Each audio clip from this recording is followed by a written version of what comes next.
Okay, looks like we're ready to go.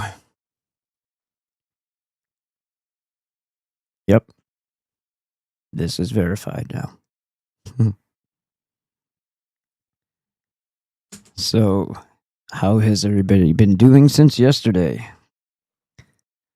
I would like to just remind people, if you are going to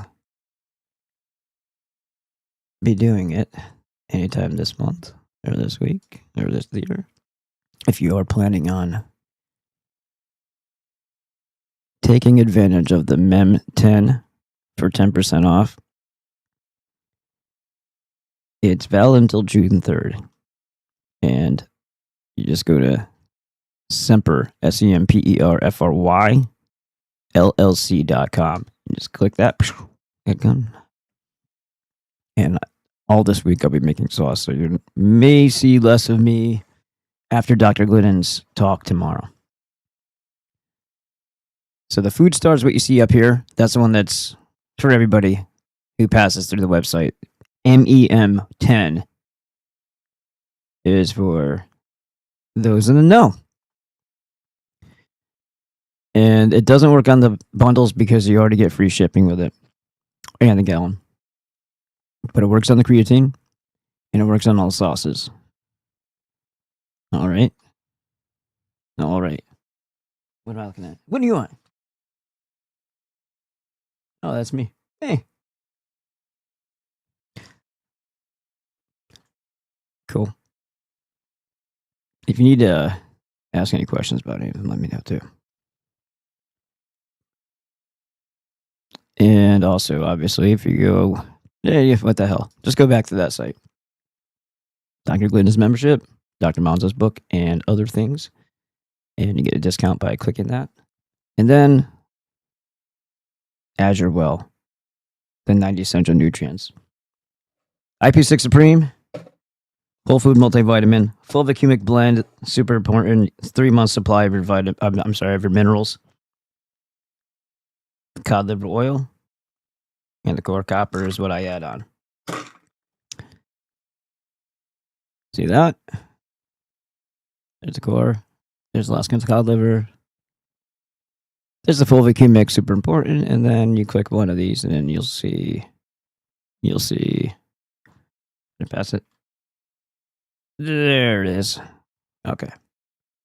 Now that's all on the way.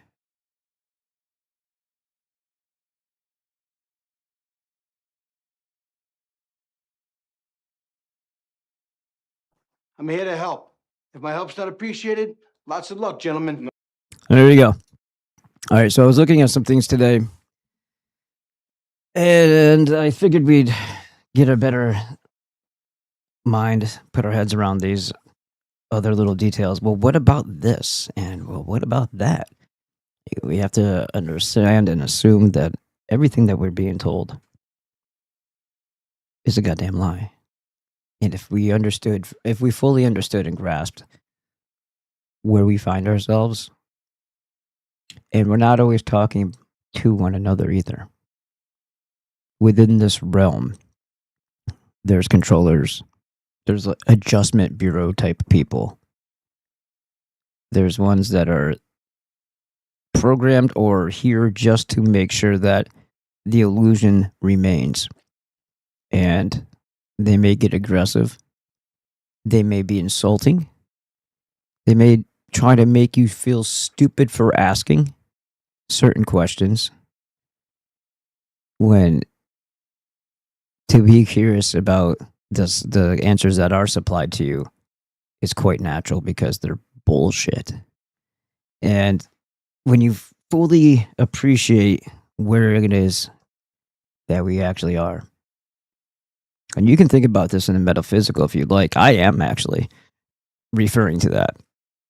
But also the corporatocracy, the artificial world that they've created within the natural.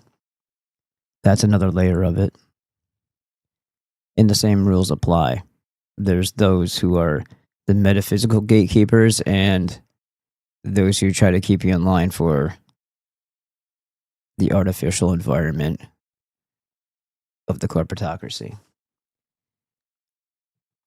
And a lot of people are very easily manipulated. And a lot of people aren't people, in my opinion.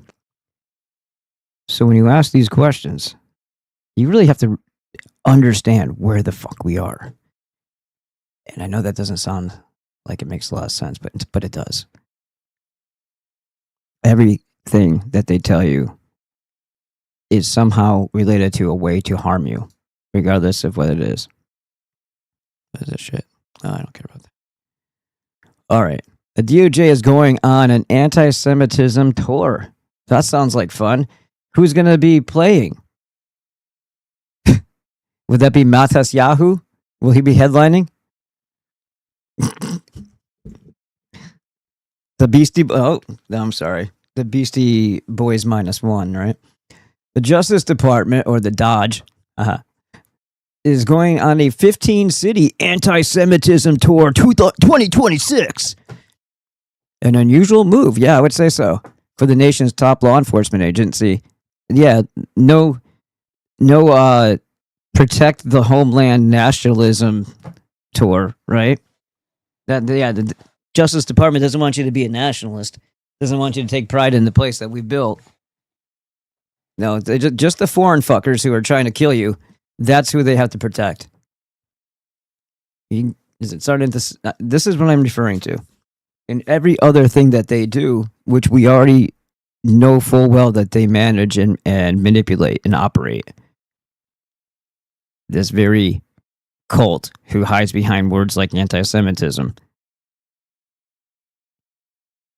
who has puppets dancing around on the stage for you like Trump and others. And they don't even have that level of importance to be calling them CEOs or managers of a corporation. They're not even there. They're really just part of the freaking background. They're there, they're the jesters, they do the dance, the people go, and that's it.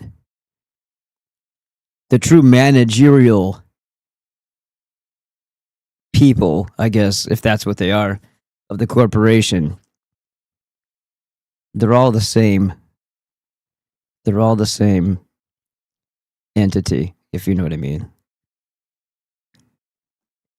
This is not a good place to find ourselves.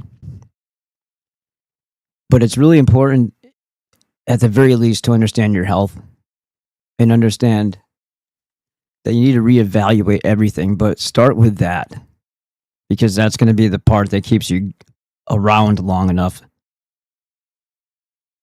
to deal with the rest of the stuff. The nationwide initiative reflects President Donald Trump's unprecedented campaign. Of course, because we are marked for extinction. And this is what you have to understand. This and Palantir and data centers all have something in common. It's about our extermination. There's going to be a massive Purim, a massive roundup. Everybody's being called a domestic terrorist or an anti-Semite. And they're using things like Rumble. They're using things like other social media. Even if you don't say anything, it's not even about that. It's about them spinning whatever the fuck reality they want, just like a cop does, which is also one of their freaking minions. If you are ethnic European and you're not a disgusting piece of shit who has already squandered their soul by doing horrific things to children like they have, you are not going to make it to the quarterfinals of this March Madness. Sorry. You're not going to get into the next bracket. And they're letting you know, and they're telling you and taunting you every day.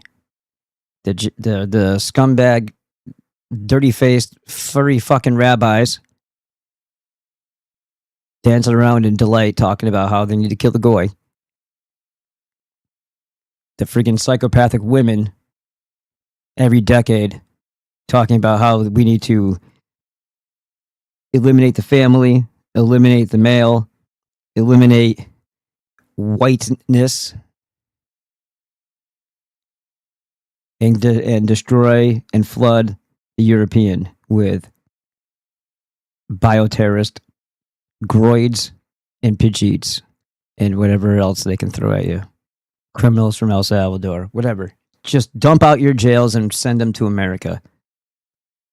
As America dumps out their treatment centers and right onto the beaches of California for all the freaking drug addicts and homeless freaks.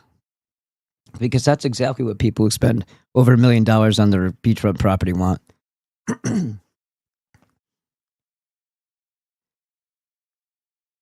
So anyway, the nationwide initiative reflects this guy who's called the president, Donald Trump's unprecedented.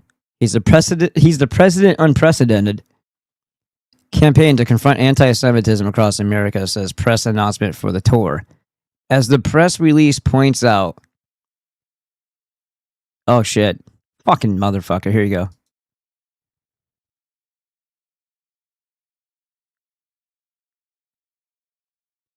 As the press release points out, this move aligns with executive orders Trump signed, one in January 2025, another in 2019, reportedly written to combat anti-Jewish bigotry. Critics believe it will have the opposite effect. If this tour sounds like an odd thing for the DOJ to do, that's because it is. While the DOJ's Civil Rights Division routinely handles enforcement, prosecutions, data collection, listen, you don't need specific things for specific people. What, you're not allowed to talk about people? Why are they so fucking sensitive and why are they so fragile? Does anybody jump out in front of people and say, don't call me white? Don't call me, whatever. We don't have a thin skin, so it's not like I can even come up with a comparison. How about just don't keep telling me that you're going to destroy our families, tear us apart, kill us, poison us on a constant daily basis, the best of the goyim kill, all that stuff. Maybe if you just didn't do that, why can't we combat anti-Semitism?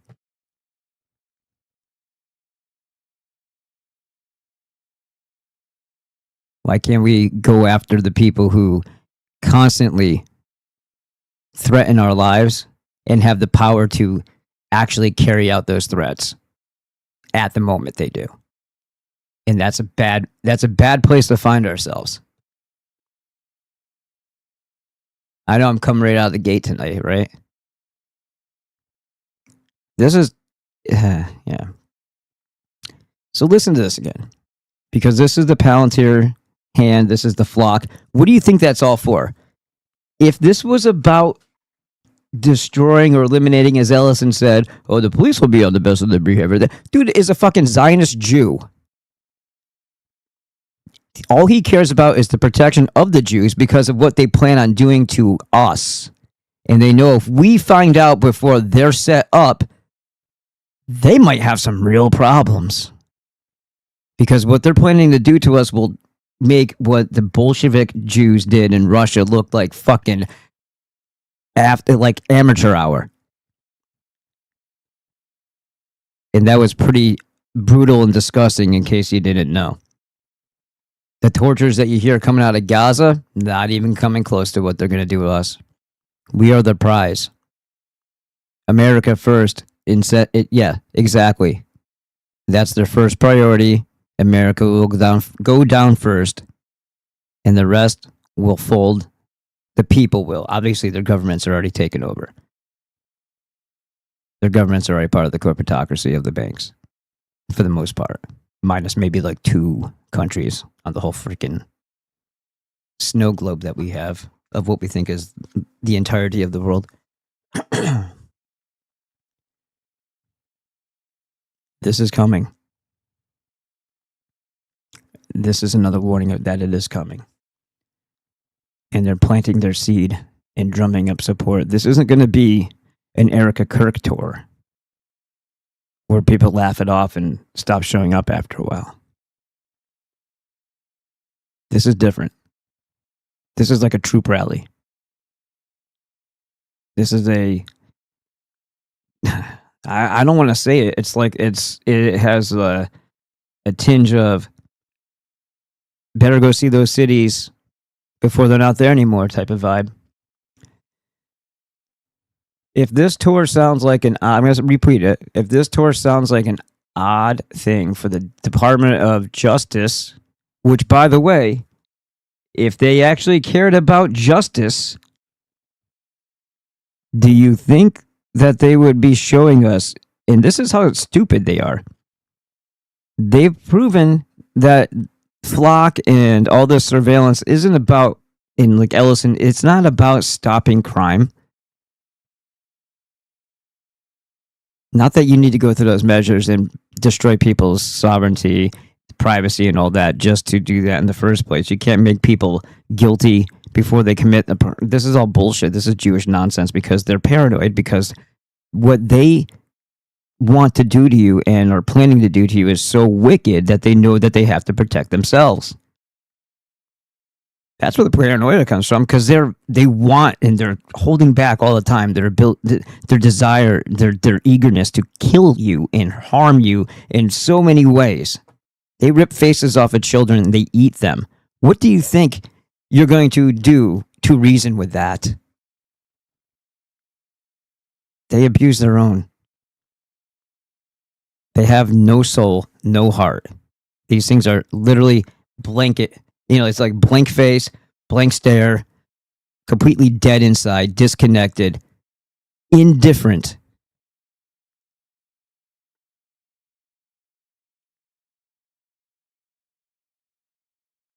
If the Department of Justice gave a shit about justice, do you think they would be giving us all of these examples as hints? Like, I don't know, you stab a girl in the neck on a light rail.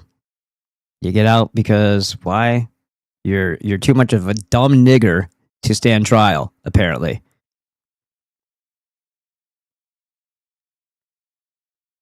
How many of those are going on right now? Chud gets attacked and somebody goes for his gun. He fires to protect himself.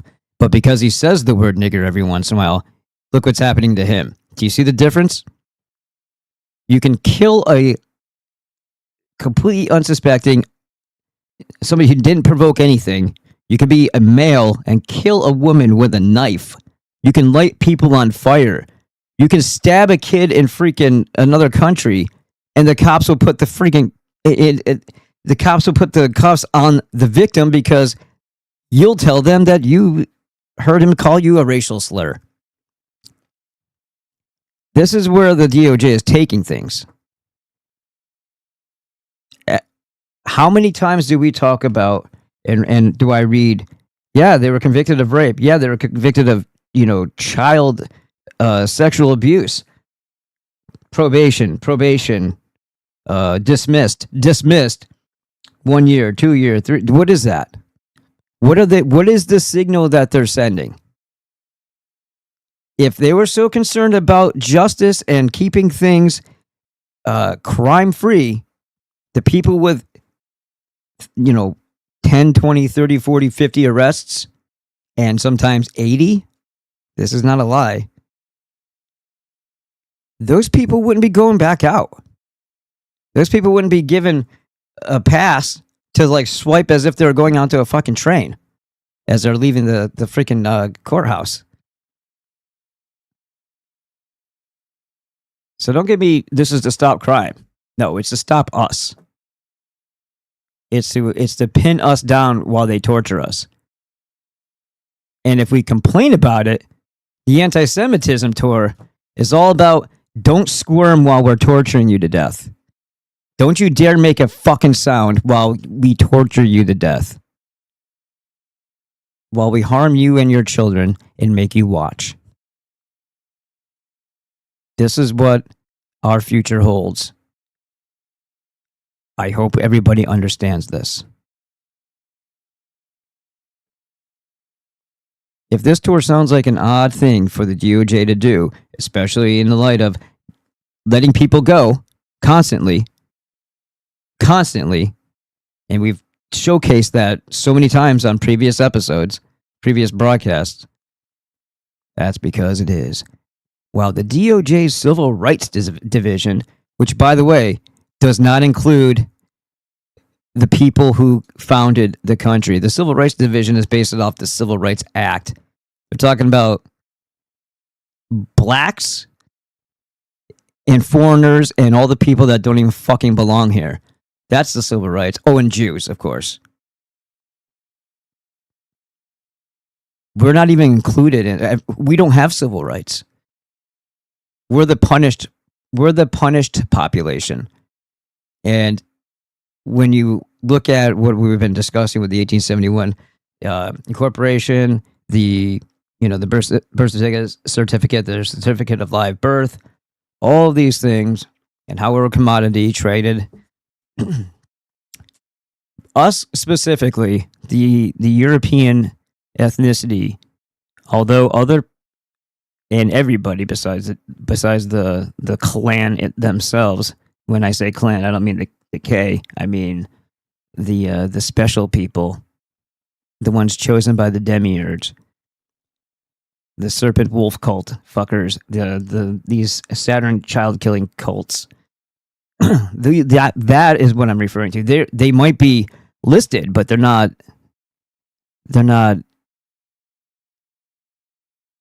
going down the way we are. We're the prize. More manageable people are being flooded in. We're watching it. We're seeing it. Why is all this immigration occurring? Well, think about it. What exactly do you have to give a person who comes from a country where they roll around in cow shit? What exactly do you think you'd have to provide them to keep them happy and dependent on you versus us, who have this pesky thing about understanding that we have inborn God-given rights and we like to dictate our own destinies? And we kind of feel like we're maybe a little cut above things because we happen to be the creators of civilizations, not the destroyers of them. And not the ones that shit on them afterward either.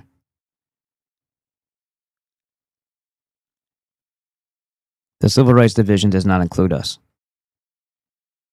None. Not at all. Everything but. While the DOJ Civil Rights Division routinely handles enforcement, prosecutions, data collection, why? And outreach related so-called hate crimes. Yeah, so-called, exactly. And discrimination complaints, it has never gone on a full-blown anti-bigotry tour focused on just one form of racism, which it isn't even a fucking form of racism. Fuck you, New American. Understanding the reality of the situation, because they flat out tell you over and over again, including in their books, their rabbinical books. And that Old Testament does it too. They're all veiled threats, and some direct.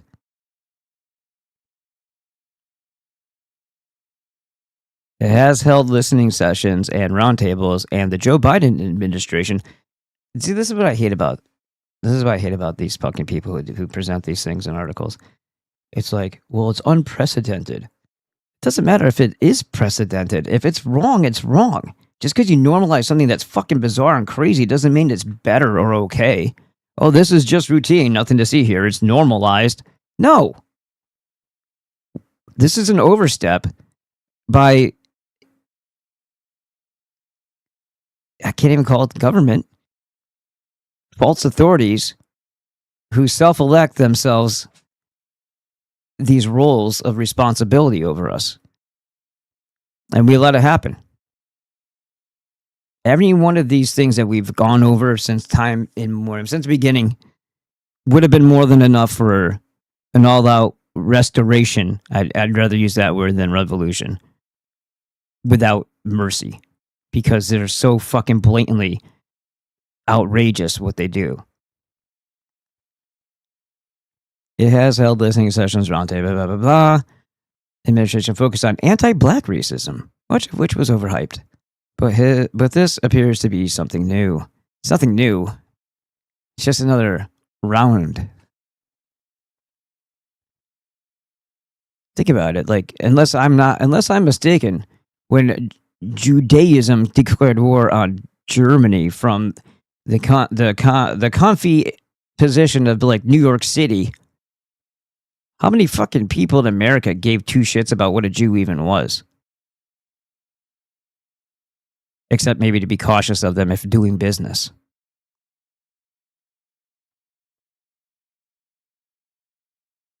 The press release does not say which 15 cities. Yeah, that'll be a surprise.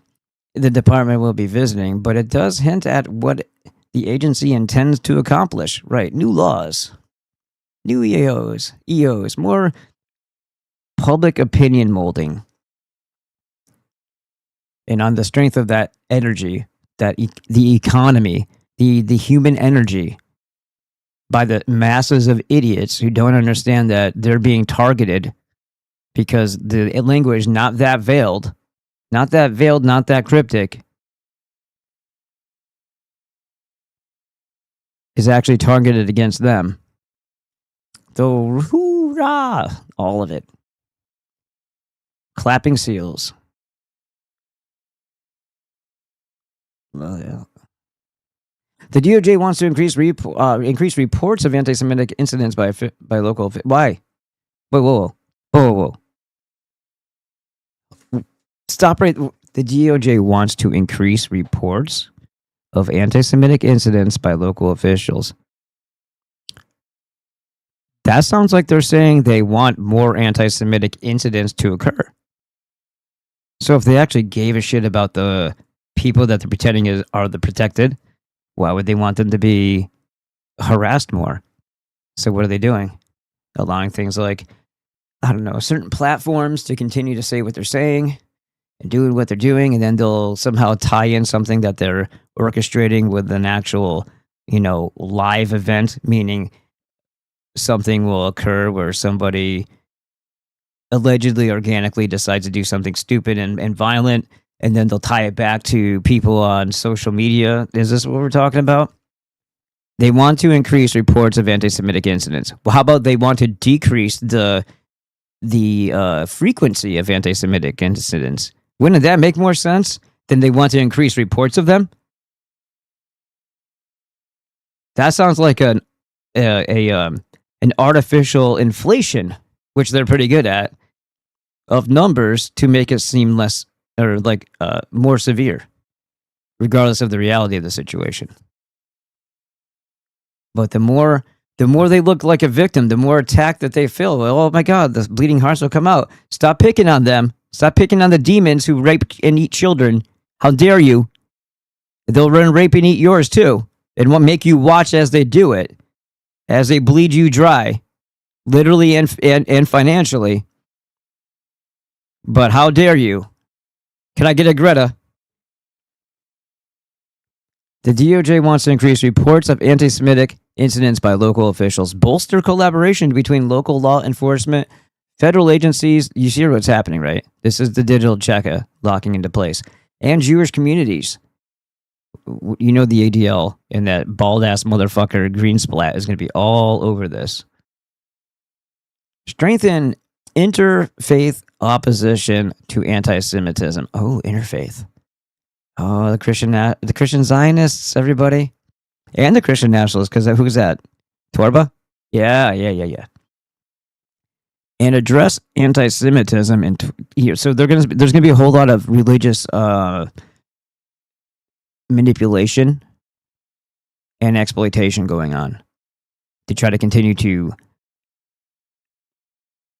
sew together Judaism and Christianity for people who still aren't fully aware that those are incompatible, like oil and water.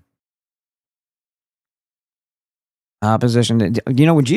If Jesus was a guy and he did what he did and that thing happened, that was our cue to fucking eradicate them. He showed what they were by what happened to him. That was confirmation. They killed the messenger. Change your ways. Last chance. They responded, and it was up to us to finish the okay. Well, you confirmed it now. That was your last chance. Why are we 2,000 years later dealing with this?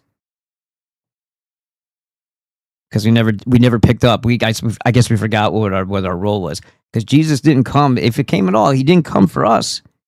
He came for them, to tell them to shape up, and it didn't work, or they responded in kind. No, thank you, but a little bit more severe than that.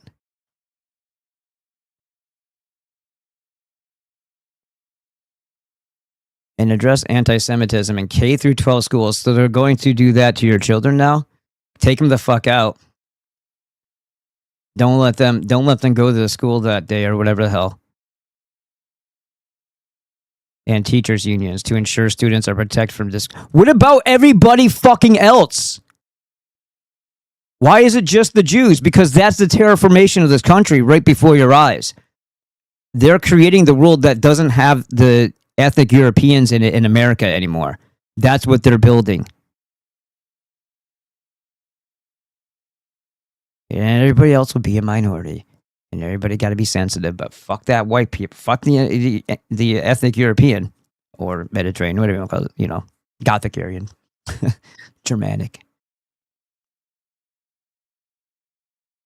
They're going to be brainwashing your children more than they already do. If they're already in public school, man, I don't care what you have to do to make ends meet. Take them out. One of you parents, homeschool. If we didn't have the setup like we did, and we did start with homeschooling. That's why we have so many homeschool mom friends. But that might be something that happens again. Oh, thank you. Let me go ahead and jump in here so I can. I forgot I didn't do that. Boop. Just give me 1 second. I made a couple of mistakes already with homeschooling. That's. And pull this out. Yeah, green splat. All right, let me open this.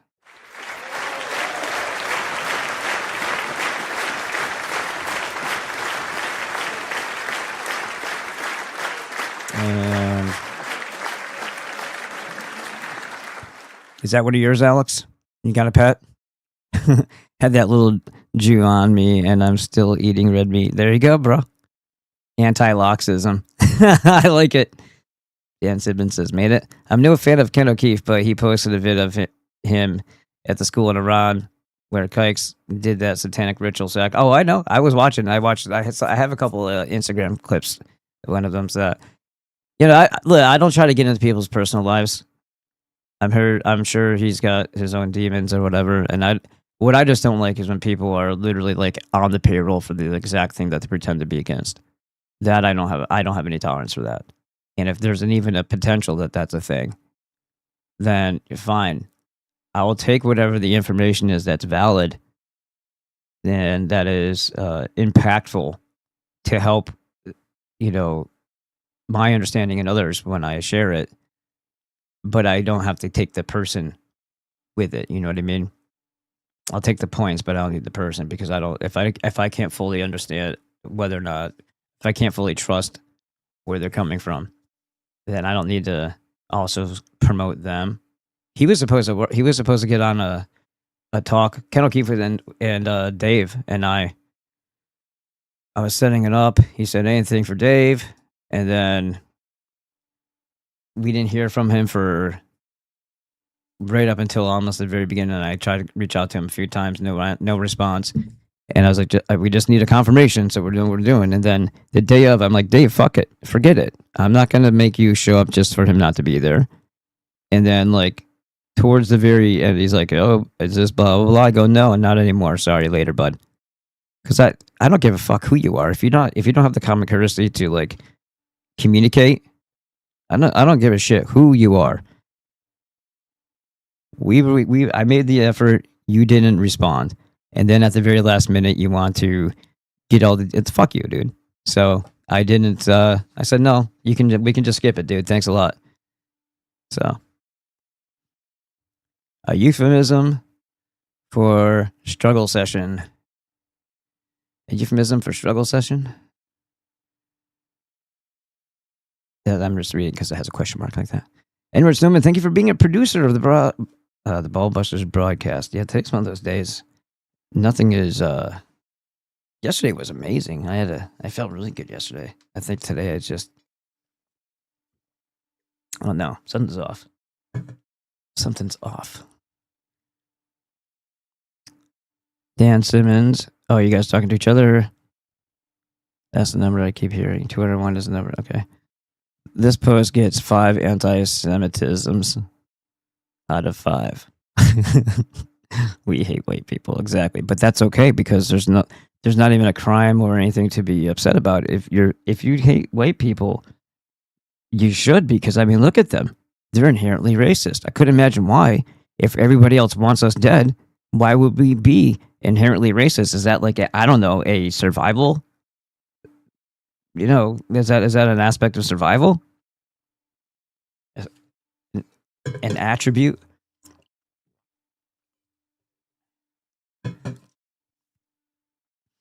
Hearing that Putin's sending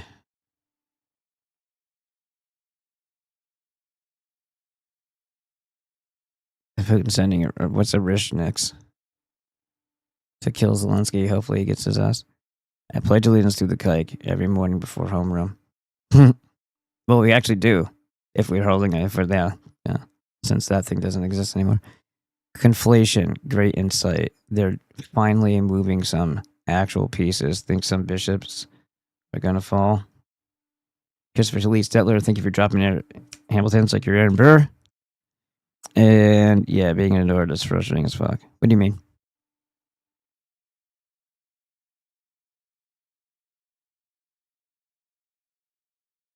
Did I miss something?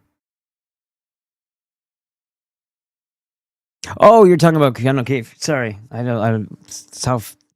You know, I got somewhere else already. All right, yeah. How's that doing that? Sorry, it wasn't supposed to happen.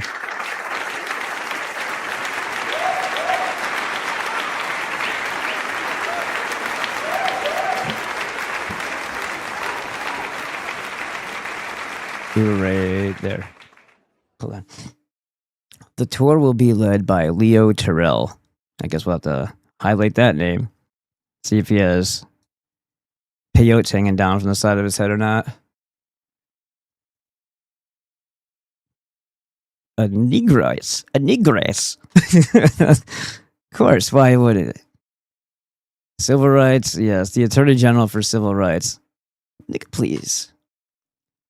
Don't you think... I'm sorry. But don't you think it's a little anti-American to have the civil right? The civil rights doesn't mean the rights of the people who actually are supposed to own this place. No. Nope. It's what the Jews brought over to do their fucking manual labor. That's the face of civil rights. Fuck our rights. Civil rights doesn't apply to race. Unless you're in America, then it does. Unless you're in the Jew world order, then it does. We don't have civil rights, which is kind of a problem. And we have Groids leading the civil rights. I bet you that's quite biased. And this guy is so far up to the Zionist asshole, he's coming out of their mouth.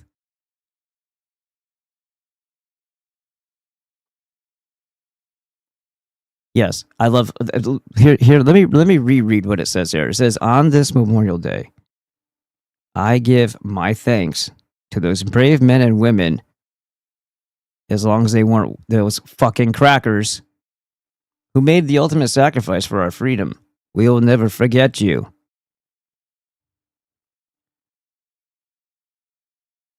Oh, good, he's out of LA. Yeah, totally no problem there either. And he's on Hannity and Riley Factor and Fox. Yeah, piece of shit. Fucking piece of shit. Anyhow, the tour will be led by Leo Terrell, who is chair of the Department of Justice Task Force to Combat Anti-Semitism. So we've got a Groid. And I'm not saying not everybody who's look, if you're a politicized black who hates white people, you're a nigger. I don't care. I don't care how many zeros you have at the end of their name. If you're a politicized, put in a position by fucking Jews who hate white people, and you're there to harm white people, and you're on the task force to combat anti-Semitism, you're a nigger. You're a hateful nigger. and you're about to do some really harmful shit to innocent people simply because you're the fucking racist.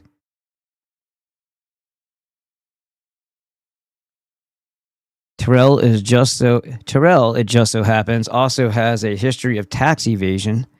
At one point, he owed $400,000 in unpaid federal taxes. Nobody should be paying, so I don't really care about that portion.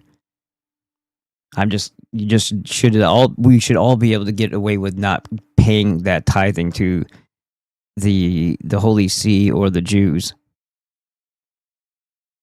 Terrell recently told Fox News, "There is anti-Semitism going on, massa.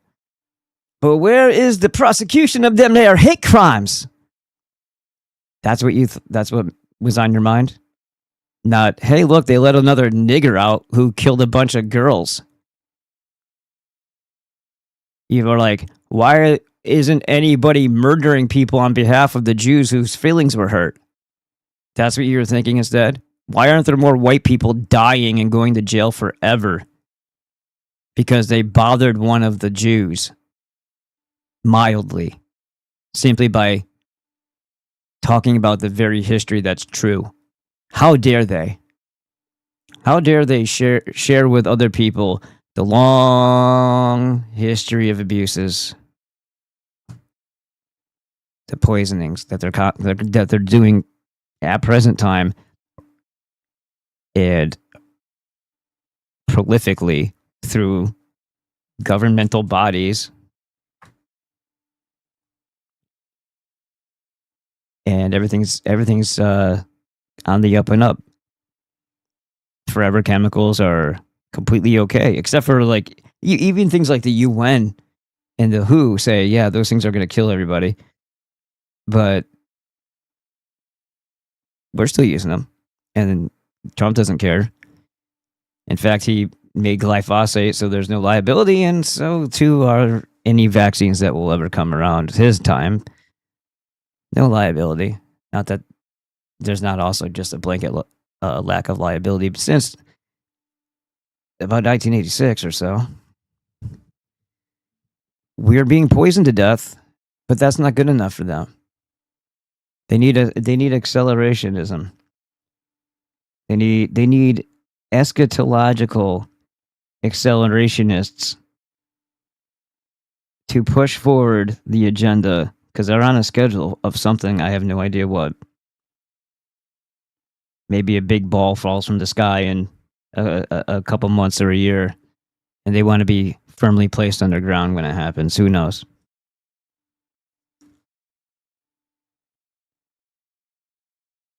Securely, I meant. We're the only ones that'll be underground, and because we're corpses.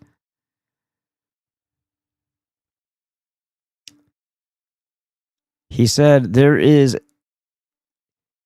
anti-Semitic, anti-Semitic education curricula pushed or supported by teachers' unions in Los Angeles and Boston.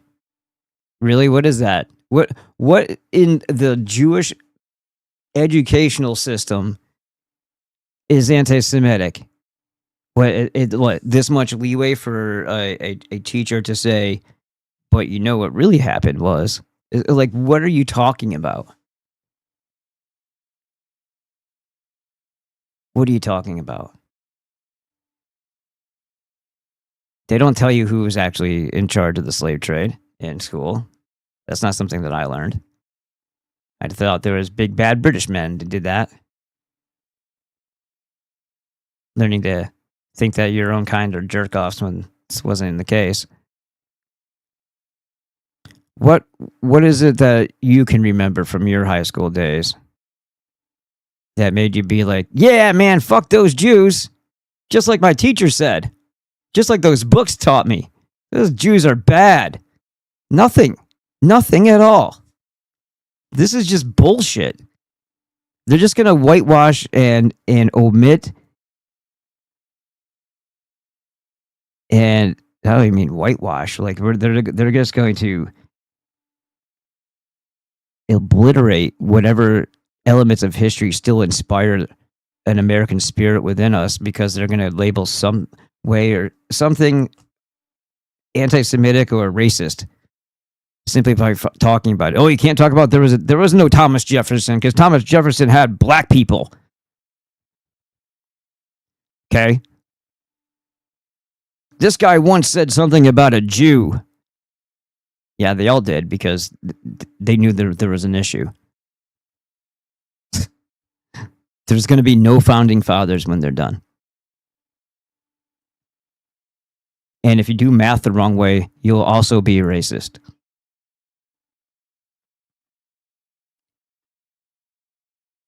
This tour, this committee, is designed to fight anti-Semitism that doesn't fucking exist until you start bitching about anti-Semitism. Then people are like, you know what? Fuck you guys. Enough is enough. You go around murdering children for 2 fucking years straight and you televise it. And then you bitch about anti-Semitism when that's not even the right fucking word for your asses. It's not, it's a spell, and we can't be like, oh my God, shudder in fear. Hopefully they don't scarlet letter me with that word. Wear it like a badge. Just like they should be wearing a badge. A star, in fact. Made out of cloth. A little thin, like a little clothespin. Yeah.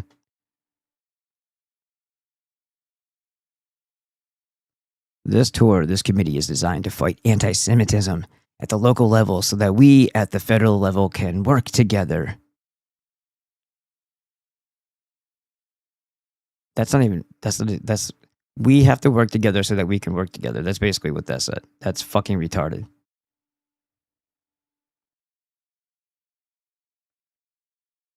But he's black, so, you know. What is anti-Semitism? It's a bag of bullshit. It's a spell cast by Jewish fucking sorcerers to make people shudder and fear and worry about their livelihood should they be marked with the letter in public. A big question is, what exactly is anti-Semitism? Well, it doesn't have anything to do with a fucking Jew, I'll tell you that. If we're just working off of definitions of words here, it's got nothing to do with those people.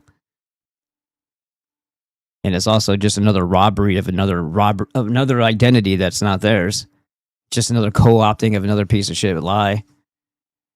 Just as how about we do some real they didn't say anything about the clergy yet, did they? Or the like religious instruction being anti-Semitic? Because that will probably happen next.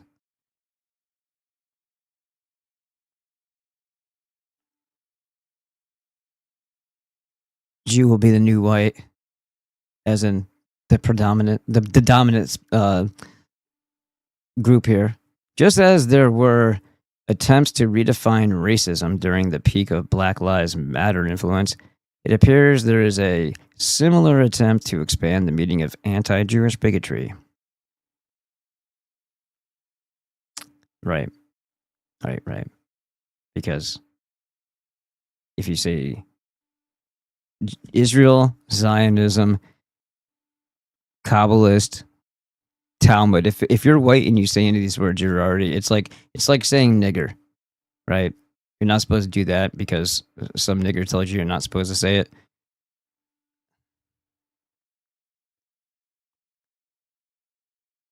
The Black Lives Matter influence, it appears there is a similar attempt to expand the meaning of it. So when talking about, well, I was kind of running over to this other thing. It doesn't matter though. I was gonna make a point about the religion, like of Christianity or whatever. Are they gonna start labeling that anti-Semitic as well? Because they will eventually, of course. They've all but done that already. I don't know if you've read any of Henry Ford, but they were, as far back as his days, bitching in New York to have decorations and Christmas trees removed from public sight because it was offensive to them. And they got their way. Why? Because 1920s, 1910s was already after 1871, was already after Civil War. More signs of who runs the place. And just because the people who run the place, these common Jews are their bastard minion children that they don't really like either. They create the exact amount of pressure, nuisance, and irritation that the upper Jews or the upper part of their cult does benefit from. But they also burn those people whenever necessary too. They don't care about killing their own, especially if it catapults their cause forward. A couple dead Jews is like worth, because of the world that they control is like 1,000 of us dead, because it would be 1,000 of us. The tragedy of 1,000, it would take that many for them to spend more than 5 minutes on the news about it. But if one Jew got roughed up, you will never hear the end of it on their media. So they're not wrong about that. In their artificial world, it would literally take 1,000 of us dying to make any kind of impact in their media for it to be thought of in the public mind for very long.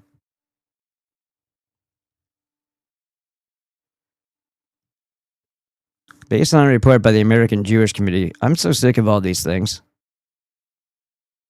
I'm so sick of all these insulated bullshit nonprofit organizations that make nearly $1 million a year in a freaking salary, and they don't do anything except push propaganda for Jews. I'm really getting tired of this bullshit. The Massachusetts Teachers Association, MTA, which would in some towns be called the Metro Transit Authority, but it's not.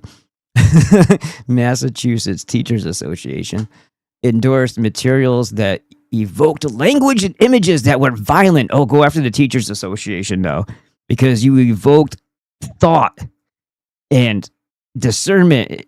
You inspired discernment and contemplation in a realistic setting that has different opinions that have to all be, allowed to breathe and have their way because of free speech. Don't you dare create that. You evoke it. You evoked language that and images that were violent. So you didn't actually utilize them. You evoked them. So you're causing people to think. Is that what that means? You cause people to think bad words and images in their head that were violent, defamatory, and anti-Semitic. Really? That's not paranoia at all, Jew. Some of those materials pointed out that the U.S. has given... Oh, so this is a crime now. A literal statistic, a literal data point is anti-Semitic. The U.S. has given $133 billion, and of course there's going to be a 3-3 in there, to Israel since 1949. No, that's what they tell us. It's been the entirety of the country is wrapped up in Israel. Israel is it's no different than what actually controls America. It's whatever you say going over there is irrelevant. Between the Bank of England, the Federal Reserve, this is the control mechanism of the majority of the world. There's no separate entity between Israel and America. America bulldozed the way, paved it for Israel to even come to existence. And of course, we had the Bank of England money dropping terror bombing on Germany. So what is it that they're claiming here? There is no difference between the two. So it's not like we paid it for this idea that it's a foreign entity, or that it's not just an extension of the thing that it's just maybe the office of the Federal Reserve. That would be a better way of looking at what Israel is. It's like a satellite office for the Federal Reserve, or the 51st state, the prioritized 51st state, because everybody else, all the other states were created by those evil white people who just want to exist and be left alone.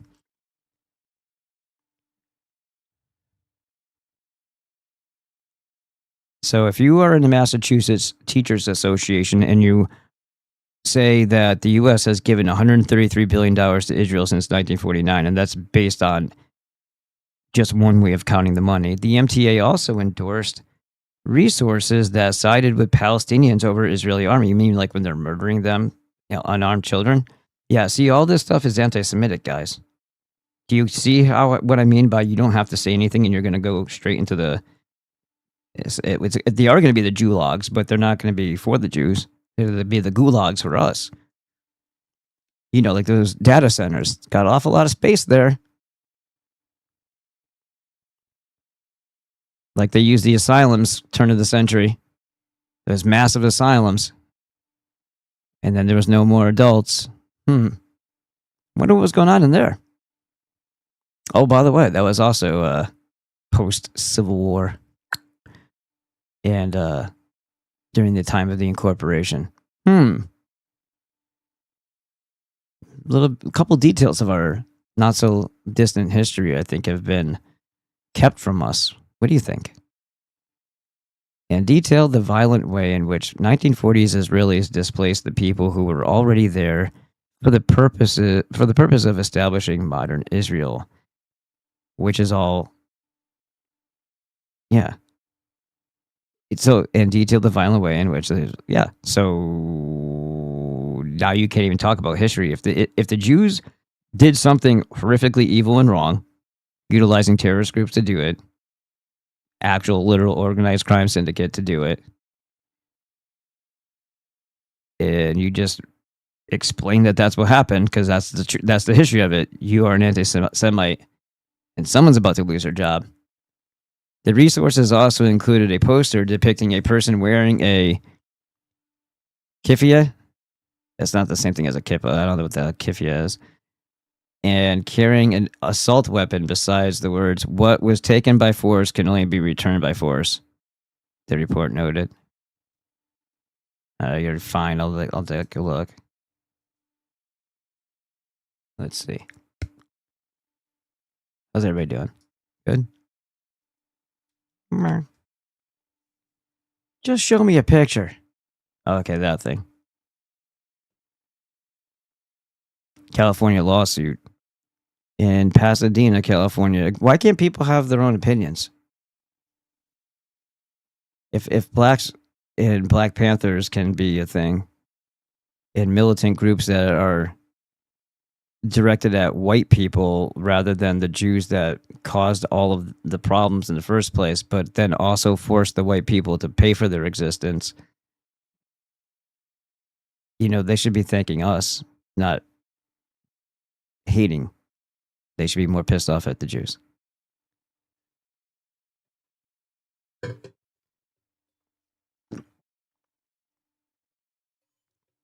In Pasadena, California, a group of Jewish parents and teachers are asking a Ninth Circuit panel, a corrupt Ninth Circuit panel, to reinstate their lawsuit claiming the Los Angeles Unified School District is allowing the surreptitious introduction of anti-Semitic ethnic studies curriculum into classrooms. Is anybody having a hard time giving a fuck what these people care about? It only concerns me because I know what they're trying to do. They're trying to inch their way closer and closer to my freedoms and my abilities to express myself and to just live. But all the shit that they occupy themselves with is mind-boggling. They're just relentless. It never stops.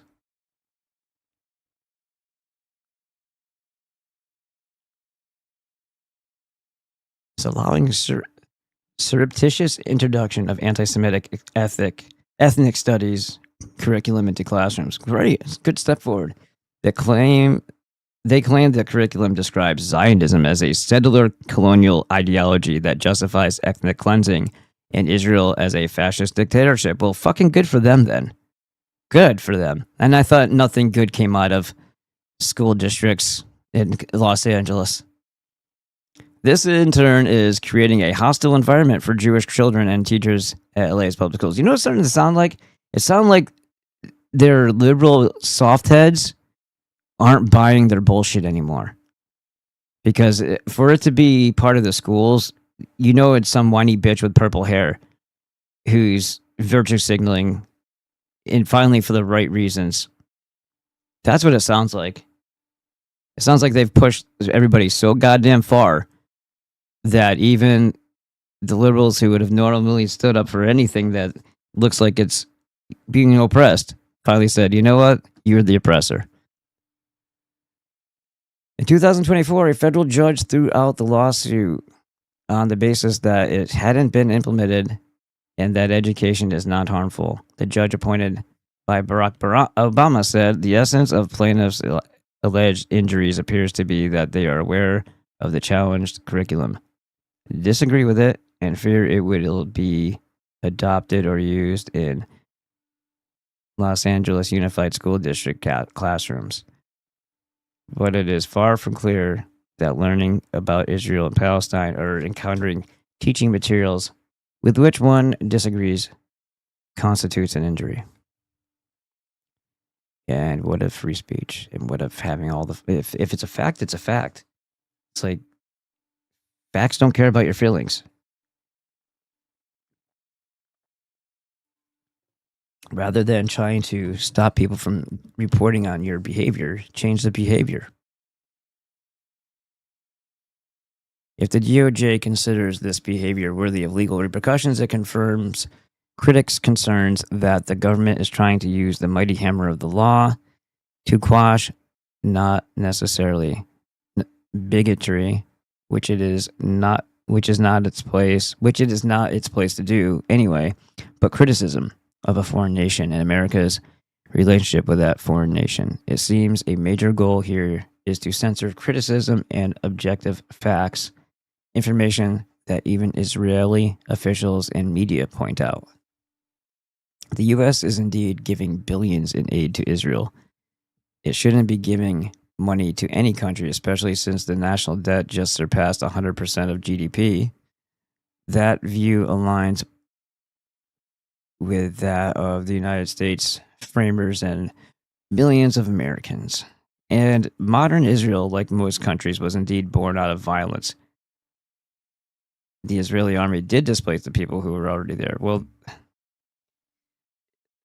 the terrorist organizations became the army.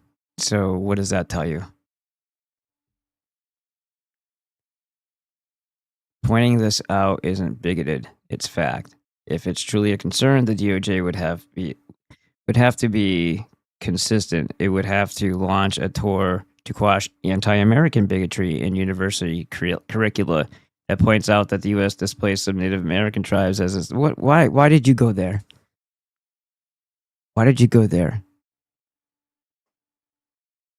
Why didn't you say they would have to go to every university who has a staff member who says that the whites need to go, the whites have to die, violence for the whites, and fucking hang them from the closest tree if you wanted to protect white people from the curricula?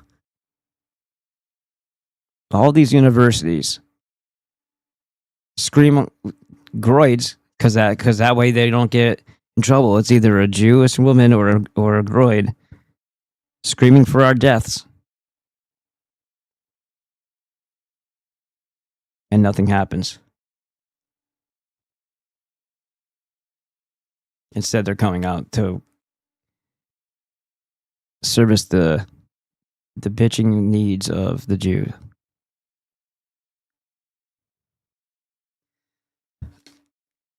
All these little pieces of evidence add up to and corroborate or reinforce what looks like it's coming, because that's what is coming. There's an eradication on the menu, and it's not happening way time. It's not there. It's like much closer. Moreover, there is Jewish media. Moreover, is Jewish media anti-Semitic for pointing out that what its founding generation did, as Israeli newspaper Haaretz did? It published report. I don't care right now. All right, hold on one second. Give me a moment.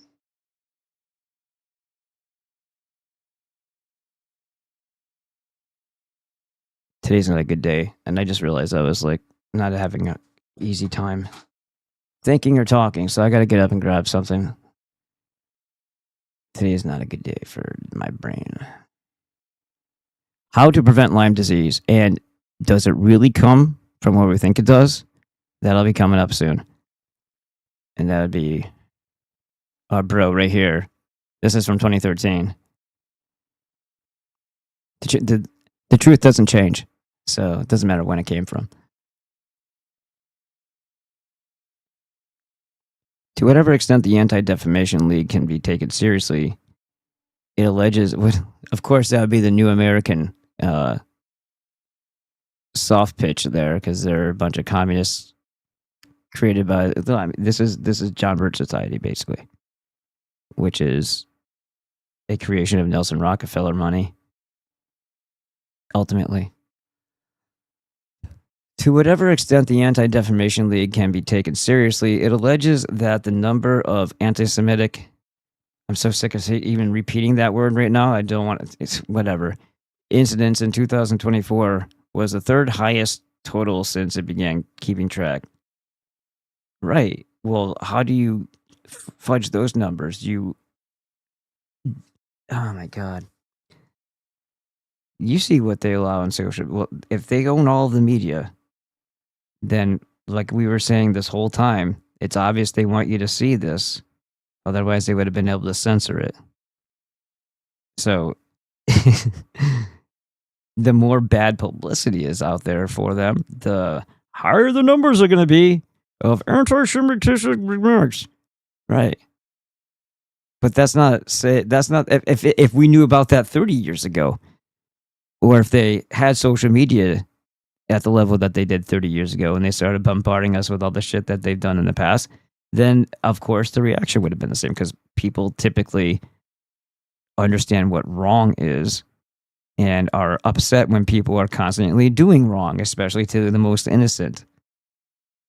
It's got nothing to do with a rise. They say it like it's a demon who's crawling out of a catacomb. Some dragon coming out of a cave to eat all the Jews. Is this rise of anti-Semitism?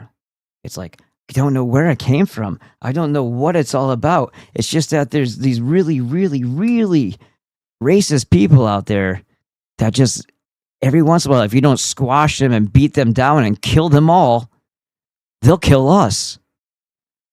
It's got nothing to do with our behavior, though. Unbelievable. Here, let me go around the room here real quick, and then I'm going to go to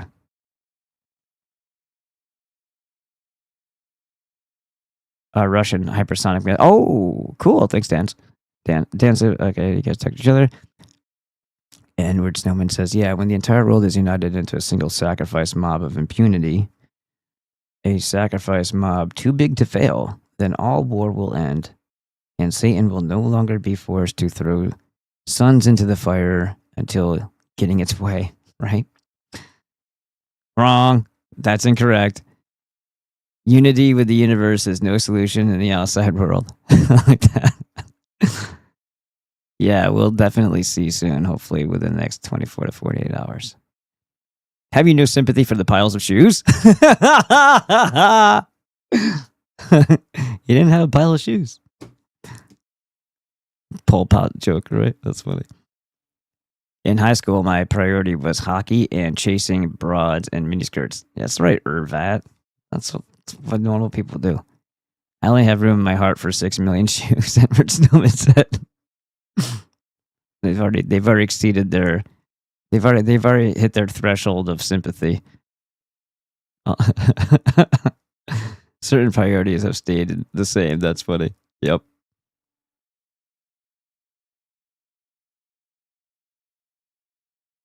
Hello, Bushmaster. The man that missing the Bushmaster said, Irvat.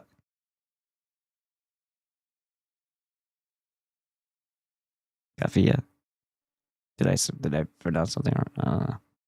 Pointing out what was given to Israel is a anti-Semitic trope.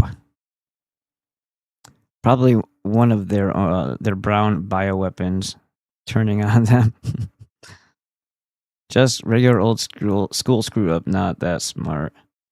Just believes and knows that the final resting place of kid jabbers should be hanging off our bridges. Exactly.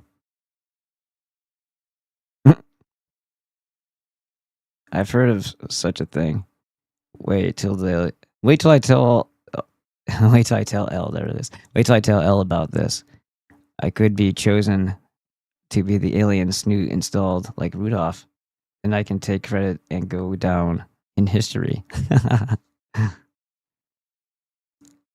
I feel for you, Dan. Been awful rough 5 days. Relief today, and thank you so very much. The best bassists always say it's the notes you don't play that sometimes mean the most. Yeah, I do have to like do something here because I'm not feeling right. I just need to figure out what that is. I think I made it worse. Like earlier today when I was having some issues, I toyed with the idea of doing something to try to make it better. And I think that didn't help. Because now it's like I have a more of a block. Like I don't know, it's weird. Anti-Jewish bigotry is indeed likely to rise. Israel's response to the tragedy of October 7th in Gaza, coupled with the more recent attacks in Lebanon, all of which have caused an enormous number of civilian deaths, and the destruction of civilian infrastructure has not helped. But anyone who develops hateful views of an entire group of people based on actions of a few falls into the old collectivist trap. Bullshit. It's a collective freaking cult. You're going to, oh, it's just the Zionists, or it's just the IDF, or it's just the Mossad, or it's just these people in the Mossad. Shut the no. This is what I said. The new American can't be trusted. There are many Jews, American and Israeli, who oppose Israel's military campaigns. Yeah, it's called pretending that they have a conscience, but all lining with one another when they know that they've won, when they know that they've oppressed and suppressed, and when their own fears and anxieties of being found out are behind them, they're going to relish in your death and they're going to drink and dance in your blood.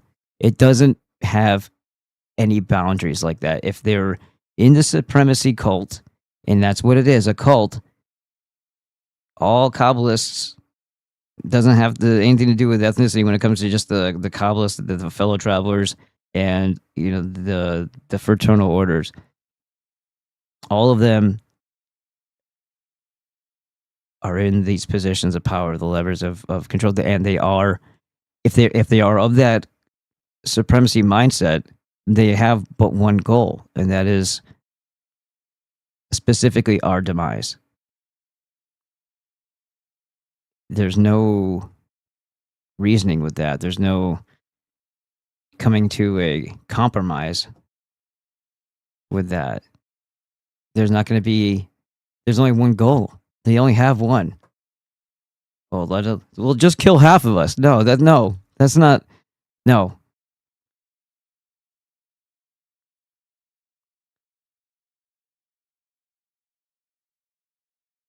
And as we pointed out above, there are Jews who acknowledge that modern Israel has had to kick out the Arabs who were already there. Just that.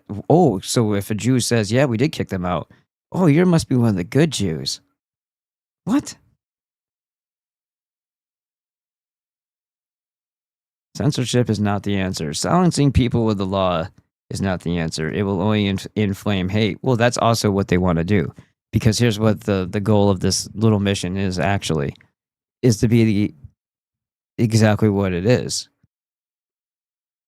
They want you to feel like your country's been overtaken and that they are the prioritized ones, but that's because they are.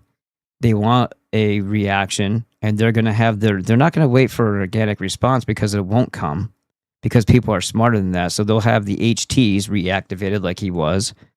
He's got his shit back up again. They'll have, I'm not saying him specifically, but they'll have that type. They'll have more violence that they are actually in charge of the operating of. and then they're going to point it towards and then Palantir is going to lock us all down. Not because we actually did anything, but they'll say the 09A, the Adam Waffen. They'll say the 764 over here. They'll say all these things that are ops. Jewish, ADL, CIA, Mossad ops. And we'll have to get dragged along with it because if you identify one white European male as a bigot, that means all of them are domestic terrorists, don't you know? And until we figure out which ones aren't, we better put you all in detention centers. And then the snarkiness will be, how does it feel to be in a concentration camp? It's like, pretty sure that was, wait a minute. Didn't we as Americans allegedly liberate you from the horrors? So why is it that would be it? No, doesn't matter. They're crazy. So there you have it. So, yeah. This creates dangerous precedents that may provide future justifications for censorship. Today's legal, but yeah, this is all silliness to think that this isn't as much of a military act of violence by the government that it is. These are all efforts to push you and push you harder and be as abusive as they can, waiting for you to respond. And then when you don't, they're going to fabricate it anyway. Because the ultimate objective is all Europeans are inherently racist. Send in the blacks. All Europeans are inherently anti-Semitic. Send in Palantir. And if they actually gave two flying fucks about justice, they wouldn't be letting these black criminals, rapists and murderers back out on the street like that. And if you say a naughty word, you get a $1.25 million bond because you're dangerous. Even when somebody attempted to literally murder you, threw you on the ground, and then went for your gun, and this guy in the past tried to murder his own wife with a screwdriver, they said, father of three. Do you think a guy who tried to murder his wife is a present father in his children's lives? He also tried to burn down a building full of people. The same guy that attacked Chud. But because you said a word once, it's all justified. Should have seen it coming, Chud. And he proved everybody's point. He proved his point. What does that mean? That you should have known better. You had it coming. That means that niggers, I'm talking about black people, I'm telling you, niggers can't control their impulses. And even when they just recognize you and you're not saying a word to them, you're just walking by them, they're going to get in your face and they're going to do nigger shit.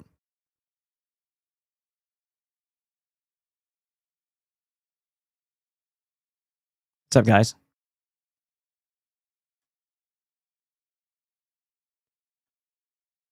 What happened? That's weird. What happened? Oh, okay.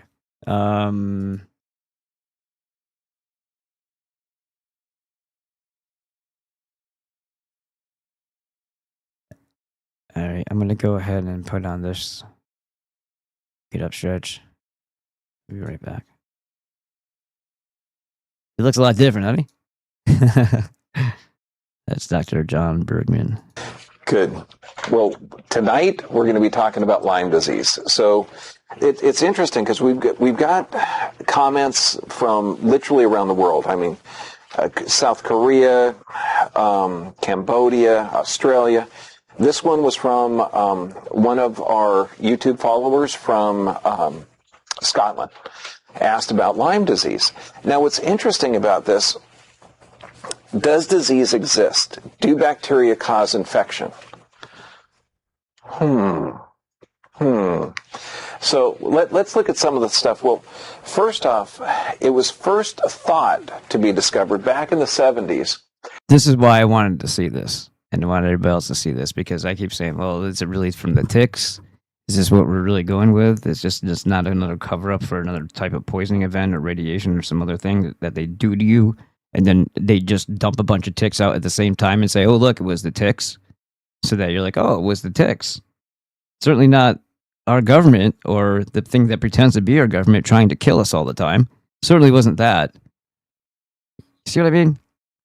And if there's other things that they're doing to you, perhaps through your vaccinations to make it so that you can no longer eat meat, and then you'd be like, oh yeah, that must have been another tick bite, a different kind. Is that really what it was? Or is it something else? And is it really because of the meat that's making you sick, or is it is meat just like one of the symptom triggers of something that's really bad going on inside of you, and it's being reduced in severity to the other effect or detail aspect of it is simply that you can't hold down meat anymore, but there's something like really bad going on inside you. So we'll find out, because we got one up here for Alpha Gal too. And I really think it's just a vegan cult or cows that they might have even overthrown the Jews by this point, and they just don't want you to eat meat anymore. You see what happened with Chick-fil-A. You see the cows always on the signs. It's just, I don't know. It was actually named after a town in Connecticut called Lyme, Connecticut. Now, of course, I don't know if you've ever been back east, but there's tons of ticks back there. And of course, back in 1981, and this is Willy Bergdorfer, he's one of the guys that discovered this type of bacteria, and they call it a spirochete. And they assume that this came from the ticks that caused the diseases. Now, what's unique about this, and it looks just like that. It looks kind of like if you take a spring and elongate it a bit, like a corkscrew, and that's kind of how it moves. Well, one of the unique things about this spirochete is on the outside of it, there's things called antigens, and antigens are like the fingerprint, okay, of the bacteria. Antigens, it's kind of like how the body would recognize a bacteria. But also coming off of it is a bacterial lipoprotein. Now, what's interesting, imagine this thing zipping through the space, and as it goes through, it's kind of like a comet, where behind a comet there's like a big tail. Well, imagine that this thing has a tail coming out there, and that's the bacterial lipoprotein, which is a neurotoxin. So this is a bacteria that's constantly leaching out or getting sloughing off of this neurotoxin that's actually poisonous to the nervous system and poisonous to the tissue. So it's a really nasty little bugger. The problem is when this goes around, remember, the antigens on that spirochete are actually its fingerprint. So it's the way that the immune system recognizes it. Now, if that goes along, in theory, and again, this is all theory, kinda. Okay, we know some of this stuff, but remember, we're still in the dark ages of medicine. So, in theory, that spirochete goes around and rubs against healthy tissue, and some of the antigens break off, and then the body actually recognizes healthy tissue as bad, and then starts attacking itself. And then that's called an autoimmune disease. Okay, and that's the theory of the mechanism behind what we think is going on with Lyme disease. And I'm saying it kind of rough because we have to look at this. Now, they've got it divided up into 3 stages, like early, middle, and chronic. Okay, that's kind of like a rough deal. Now, early, it usually takes about 3 days to a couple of weeks after you've been infected by this to develop symptoms. And you can see how it's usually flu-like symptoms, headache, a little bit of achiness, muscles. Now, what's weird is they're talking about how this is a flu out of flu season. Well, first off, that's a lie to begin with. There is no flu season. There's a vitamin D deficiency season. This is common around April. okay, or the springtime, summer. So now when we're looking at this, what kind of things happen around April? Why would more infections be around April? Well, they're thinking that there's a higher tick population, but we're also looking at some other factors that weaken an immune system. Now, so let's just hold that, because we know that it's timed around a certain time of the year. And the way a medical professional is going to diagnose it, they're going to say, wow, you got flu-like symptoms in April. Can't be that. It's not the flu season. Come on. That's ridiculous. There's no such thing as the flu season. There is a vitamin D deficiency season. Now, if it's been there for a while, like let's say, and again, there's no definitive blood test for this, so let's say you've had fever, aches, and pains for a few weeks now, okay, and they're not going. Hopefully, because what does the doctor do for the original symptoms? What's the typical medical approach? Antibiotics. Okay, good. Now, what do antibiotics do? They're poisonous molds, okay, that wipe out the normal flora. They create a leaky gut. Okay, and every time you take one, it increases your risk of cancer. Okay, now what are they going to do for a fever? Give you Tylenol? Something to reduce the fever if you have flu-like symptoms? Yes or yes? Yeah, okay, good. So that's the leading cause of liver disease, so it's going to cause liver damage. And again, it's more toxicity. So now let's say you go on and you've been sick for multiple weeks. What are they going to start to give you if you've been sick for multiple weeks? More antibiotics. More antibiotics, okay. Now, because we're looking at this, heart palpitations, tender joints. So what about, I don't know, what do you feel? Steroids? Prednisone? Anyone? Anyone? Okay, can you see? We're understanding now why the wealthy died at a higher rate in the Black Plague, because they had fine medical care. If you had fine medical care in the Black Plague, you actually had the bleeding and the mercury shots and everything else to go along with it. So when we look at this, there is no definitive blood test for it, but it is flu-like symptoms around a certain time of the year. And what's the treatment for flu-like symptoms? Antibiotics, okay, anti-inflammatories. And then if it continues on, you're sick for multiple weeks, what are they going to give you? More antibiotics. Then they're going to give you some steroids and everything else.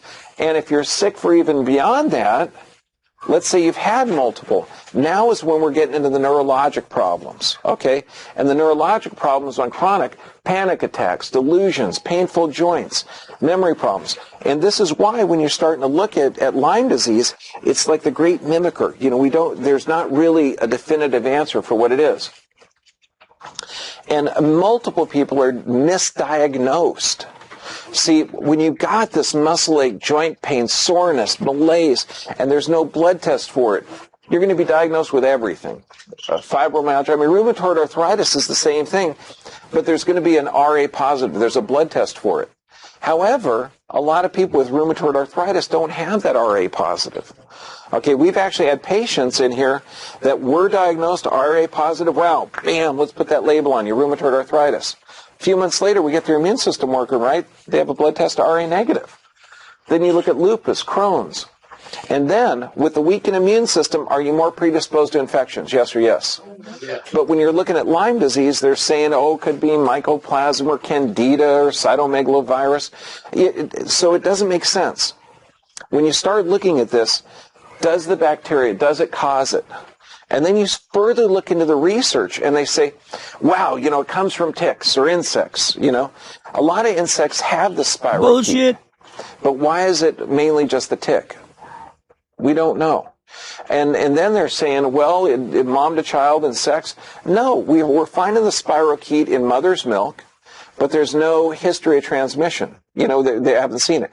We find spirochetes in semen, but there's no history of it being transmitted sexually. So this is really important, because if you find out that is it the spirochete that causes Lyme disease, when we're finding in this and we don't see the transmission in it, because it's a little bit expanded when we look at this. So we need to look at Theobald Smith. Now, the entire medical world is built on this. It's called the germ theory. Now, if you go to most medical schools and you say, do germs cause disease? They'll say yes. Do they? Well, no, not really. Theobald Smith came up with a formula, and his formula is really nice because it explains it really well. Because if germs actually cause disease, there wouldn't be a live doctor or nurse on the planet. They're working around sick people. Obviously, they're getting affected by it, so they die. So that's not true. So Theobald Smith developed this formula where number of pathogens, the opening sides, and the virulence of pathogens are divided by the resistance of host. And in math, anything you do to the number on the bottom radically changes the top number. Okay, does that make sense? And so the entire medical world is focusing on drugs and surgery and everything else. They're working on the top. They do very, very little to change the resistance of the host. And this is huge. I mean, when you look at say outbreaks, about 10 years ago, there was a civil war in Burundi, an area in Africa. Massive malaria outbreak. Now, they didn't have more rain. They didn't have more mosquitoes. They didn't have more... They probably had more malnutrition, though, in wartime. or anything, except they did have more stress. And they had an interruption of healthy food. So if you have more stress and not healthy nutrients, what happens to your immune system? Goes up or goes down? You fucking die. Goes down, exactly. So what they did is they correlated the outbreak, the massive rise in malaria, not to more mosquitoes, because they had the same number of bugs, but a weakening immune system. And that's the severity of disease. So we have to look at this a little bit different. This is how the body actually works. Now, you get any type of pathogen. I don't care if this is cholera. I don't care if it's tuberculosis. I don't care if it's anything. But right now we're talking about Lyme disease. So imagine it's the spirochete. And this little spirochete, it's got antigens on it. And remember, can I just say right now, even though he makes these statements sometimes and says that these things are a thing, I think you have to just make sure that you're listening closely enough to where he finally says at times, or does it? Or is this just what we're told? That they have all these little things in this attribute, like when they talk about receptors or there's other things. Oftentimes, you find out that these are just parts of the equation that in the formula didn't add up, so they just plugged in some bullshit, and that's how they present medical fact to you. A bunch of the components are simply theoretical, and they are often just hypothetical. And presumptive, because then it starts to make sense, because there must be a thing that does a thing, and this is that and the other thing, because they're materialists, right? But even if, like I was saying before, even if bacteria got into you, so it's supposedly a bad bacteria. Bacteria don't really spend too much time alive outside of their food source, and bacteria are created by whatever organism creates it for the purpose of eliminating toxins, sometimes breaking down and fermenting something, because it will be still in the process of eating something, whether it's also helping to break down something that the organism itself is digesting, or if it's a toxin and the pleomorphic microzyma create the bacteria that is the key that fits the lock to get rid of it. So if it's an outside bacteria, think about how homeopathic works. The law of potentization. Very, very little bit of it. Basically, no material amount of the substance is left. It doesn't remain. What does remain is its like trace ionic energetic property. So it's still the signal. It's still the information without the substance. And you could ask yourself, well, that's because you might even say, well, the substance is built because of the signal. The vibration creates the material, right? So you don't really need the material. You just need that that portion that creates the material based on the vibration. So if you're being signaled into a weak body by that bacteria, it's not even so much that bad bacteria that caused anything, because it probably dies quickly after, but the signal went into you. And if you were already in a state of weakness, your force shields aren't up, your big blue imaginary ball, but it's not so imaginary, around you that protects you is kind of like weakened. So think of how like the Earth is supposed to have like this magnetic field around it. Well, so do you. And you can have weak spots in it just like the Earth can, if that's a thing. And internally, if you're not stable, it doesn't take very strong of a signal to alter what's going on inside of you to where it's reading it and then running it. But in order to fix that, you increase the strength of your body. It no longer is accepting bad information, and it's not being influenced by outside forces. And then the environment within your body can be built back up. So even if it's bacteria, is it really? Or is it just the signal of the bacteria that makes it produce somewhere else inside of you? But it's actually you producing. It's internal. The dis-ease actually comes from within. Still, even if something outwardly may have given it some influence that normally it wouldn't be influential at all. Get out of here! Okay, the fingerprint of this. So that antigen, that little tiny curly-Q spirochetes zipping along through the body, and every time that antigen touches something, okay, it's like the body saying, "Wow, that's who you are. Are you friend or foe?" Okay, so now this spirochete rubs up against a dendritic cell. Now the dendritic cell is really cool. It takes this antigen and it changes it a little bit. It makes it less pathogenic. It makes it not so it's deadly, but it changes it, and then it puts it out there, and then these T helper cells, okay, they go in there and they take this processed antigen, and they say, "Cool, you found a bad guy." And they run it over to the nasty guys, the T killer cells. And these killer cells are ruthless. They have two jobs: to kill and commit suicide.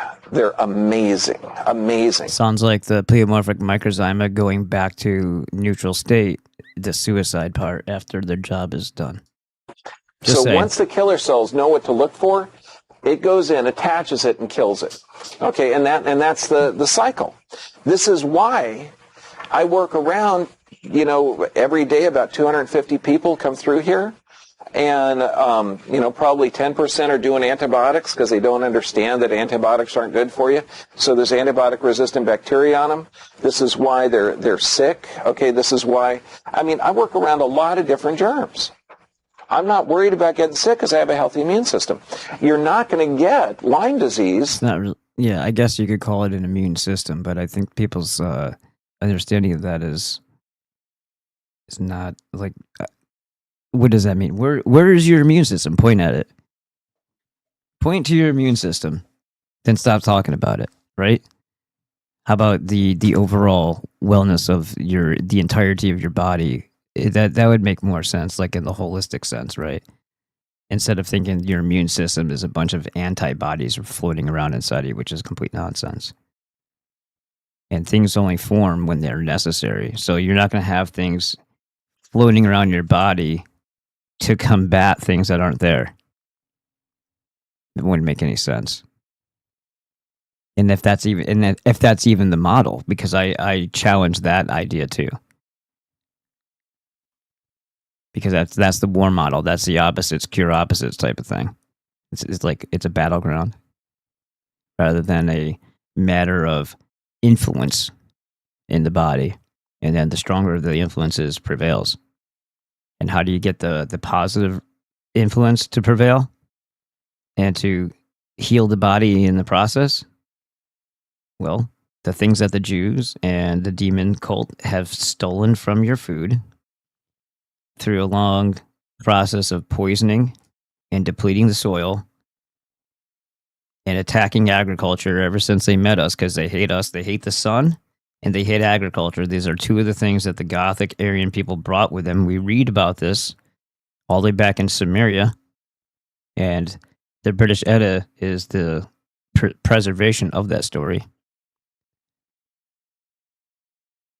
And they also attack family. We brought the idea of marriage.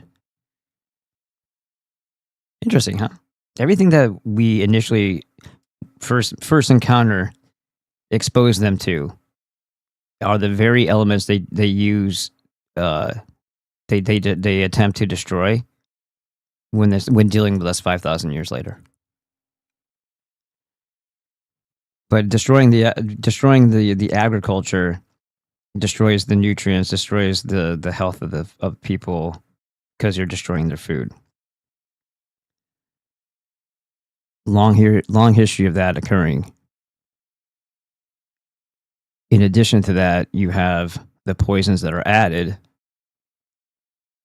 and then you have the water and the spraying and all this other stuff. We talked about DDT the other day. We talked about PFAS. We talked about, and PFAS and data centers are going to destroy the rest of the water on the planet.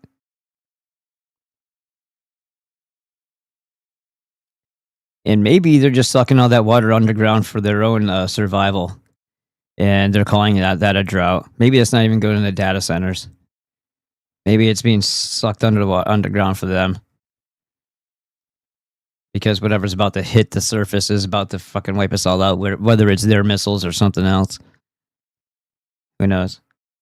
I just don't think there's going to be a lot of us left, and we're in a disposable society as it is. So as far as buildings and structures, we're not dealing with stone and rock anymore. We're dealing with sheetrock and wood. Will there even be, once overgrowth happens after some sort of event, will there ever even be any trace that we were here? If you have a healthy immune system, this is how your body wipes out Lyme disease. It truly is. Now, if you look at this, taking an antibiotic, what does that do? I don't know. Let's look at this. So now, fucking kills you. Now, of course, we have a for-profit medical system, and what they did is, GlaxoSmithKline developed a vaccine. Okay, now remember how the normal immune system works. You got the spirochete zipping along. It drops an antigen around a dendritic cell. The dendritic cell recognizes it, passes it off to the T cells. The T cells end up killing it. Okay, that's how the system works.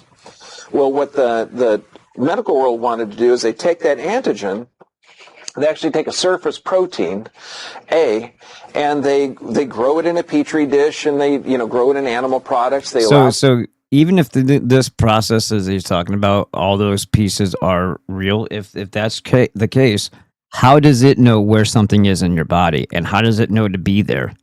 And does it float all the way? No, it's created on site by the pleomorphic microzyma.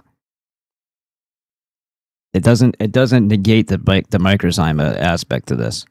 To fester, then they mix it with certain neurotoxins, neurostimulants, like aluminum and, formaldehyde. And the reason that they're mixed with those toxic components is because when they inject it in you, they want to see antibody response. Okay, and this is how they gauge the effectiveness of a vaccine. There's no vaccine that actually is injected in you and then tested, because that'd be cruel. Who wants to be dropped in a vat of ticks after a vaccine and see if you have less response? Volunteers, please line up here. No, that doesn't make sense. Well, we're not going to do that because we're not going to be exposed to viruses or funguses. So what they do is they injected 10,000 people with this concoction, and I love this. They found it works 76% of the time in adults and 100% of the time in kids. No, that's a lie. Yeah, of course it's a lie. That's assuming that they were going to get sick in the first place, and that's assuming that their mechanism that they believe is causing the disease is actually what's causing it. What they're telling you is they got lucky that they injected a bunch of poison in all these people, and that no one's died yet. But give it a few weeks. Why? Because remember, you got the company that has profit motive, develops the vaccine, works the study, and then pays the CDC or the FDA to look at the study. Okay, so I mean, the wolf is guarding the hens here. Now, so what they're looking at, they're only looking And they also want you to die. And it's a genocidal eugenics program created by Kabbalists, Masons, which are Kabbalists, and a child-killing death cult. at to see if the antigens are there, if the antibody production's there. They're not saying how effective it is.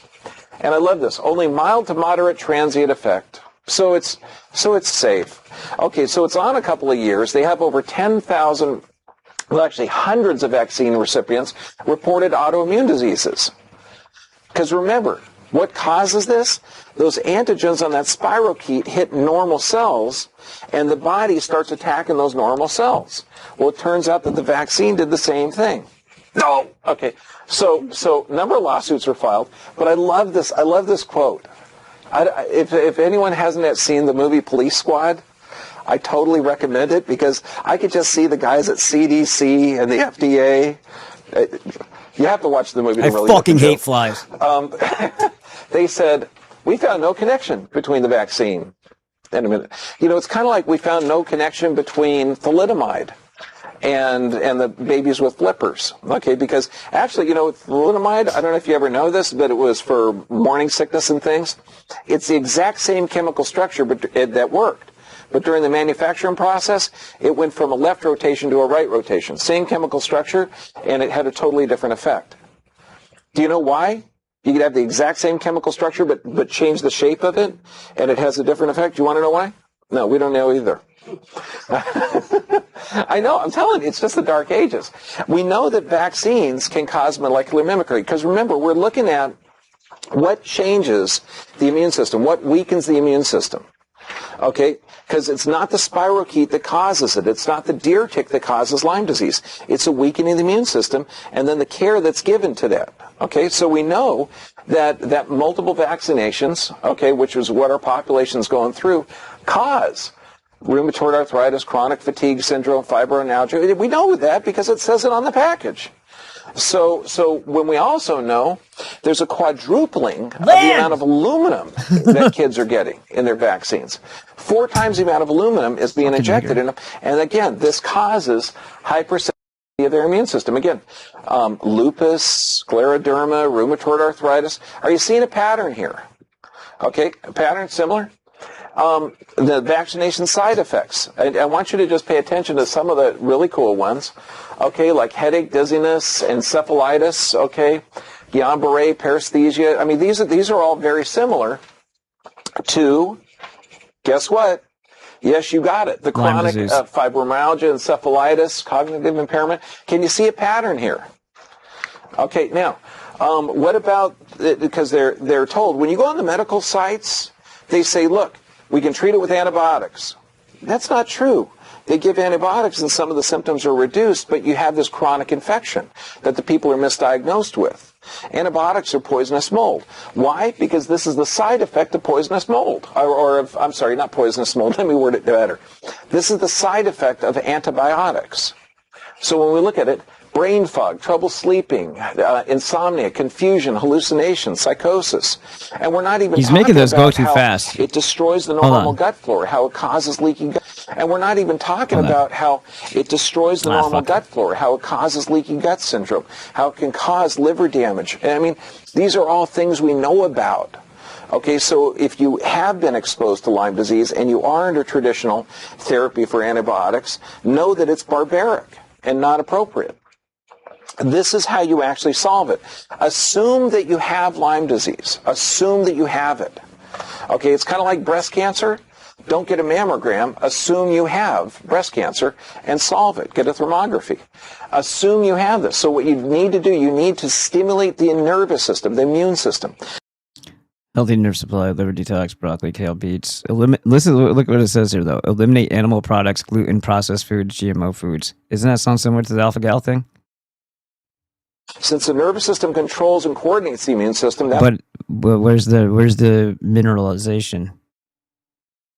Colonic, coffee, enema, milk thistle. So, okay, healthy nerve supply. Well, I'll go get a bag of nerves. I'm sure he meant something else. He's going good up until this part. Like, if maybe there's more numbers here. Like, one of them is like, make sure you have all your nutrients. It's the first thing you're going to look Nope. at. Like, if you come in here and the lights are off, are you going to scream at the power company or check the switch? You know, let's start off with the basic stuff. So, healthy nerve supply, absolutely. Then the liver is vital in health. And the liver is the most toxic. Nowadays, it's absolutely putrid, okay, going on our environment. Anything you put in your mouth goes in your stomach, goes through the wall of your intestine, it has to go to the liver. The liver is the giant enzyme factory. It breaks everything down. So what's the deadliest drug in America? Tylenol. Why? Because it damages the liver. Okay. Well, then that would be statins. Statins would be rated on there too because they damage your liver so that it can't produce cholesterol. Everything goes to the liver. We start getting genetically modified foods. I mean, anything that you put in your mouth has got to go through that liver. What about a diuretic or a beta blocker? Is that going to harm the liver? Yeah. You think a beta blocker goes right up to the heart and doesn't pass through the liver? No, it doesn't work that way. So every medication that you take goes through that liver. What about genetically modified canola oil or high fructose corn syrup? That's going to go through the liver. Okay, so it always weakens the immune system. So the liver detox is primary. When you do the liver detox, that liver is going to detox and dump its poisonous contents in the colon. If you've got a sluggish colon, you're just going to be reabsorbing those toxins. So you got to do a colonic first. But again, it all reverts back to healthy nerve supply. If you have this fight or flight system going on, you're not going to have that beautiful peristaltic wave of the intestinal tract. So that's not going to work right. You're going to be considerably toxic. So you got to have a healthy nerve supply to have healthy colon function. You got to have a healthy colon in order to do the detox. Coffee enemas are completely unique. No, you can't just drink it.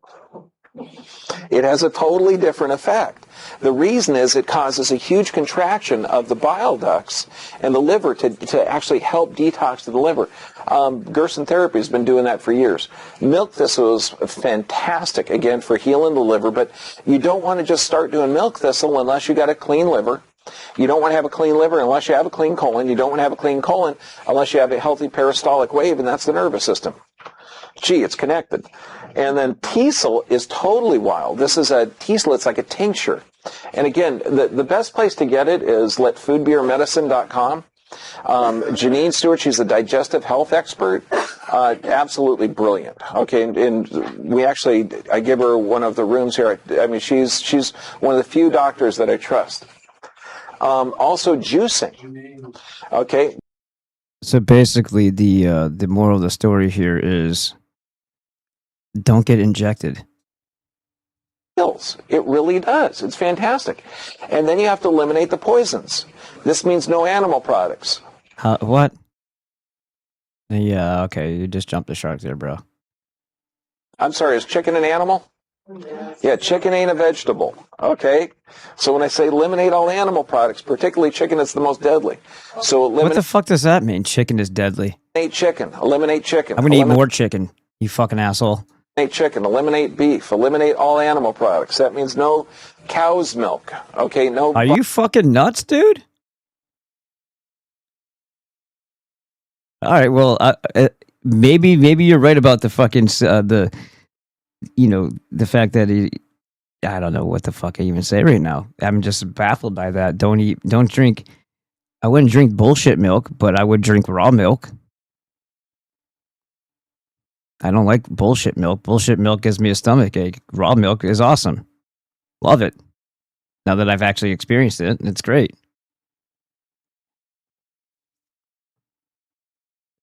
So protein, this guy might be one of the vegan cult guys. I might have accidentally stumbled upon. I'm thinking I'm learning about Lyme disease, and now he's throwing some black pills at me for the chicken, tuna, and all the other things I like to eat, which are perfectly fine for you to eat. Butter. Because don't eat butter? Dude, you're fucking out of here. I don't even want to hear the rest of your fucking mouth. Jesus Christ. A few days ago. Shut up. I don't want to talk to you now. You may be mad. All right, let's see. Let's see what we got over here.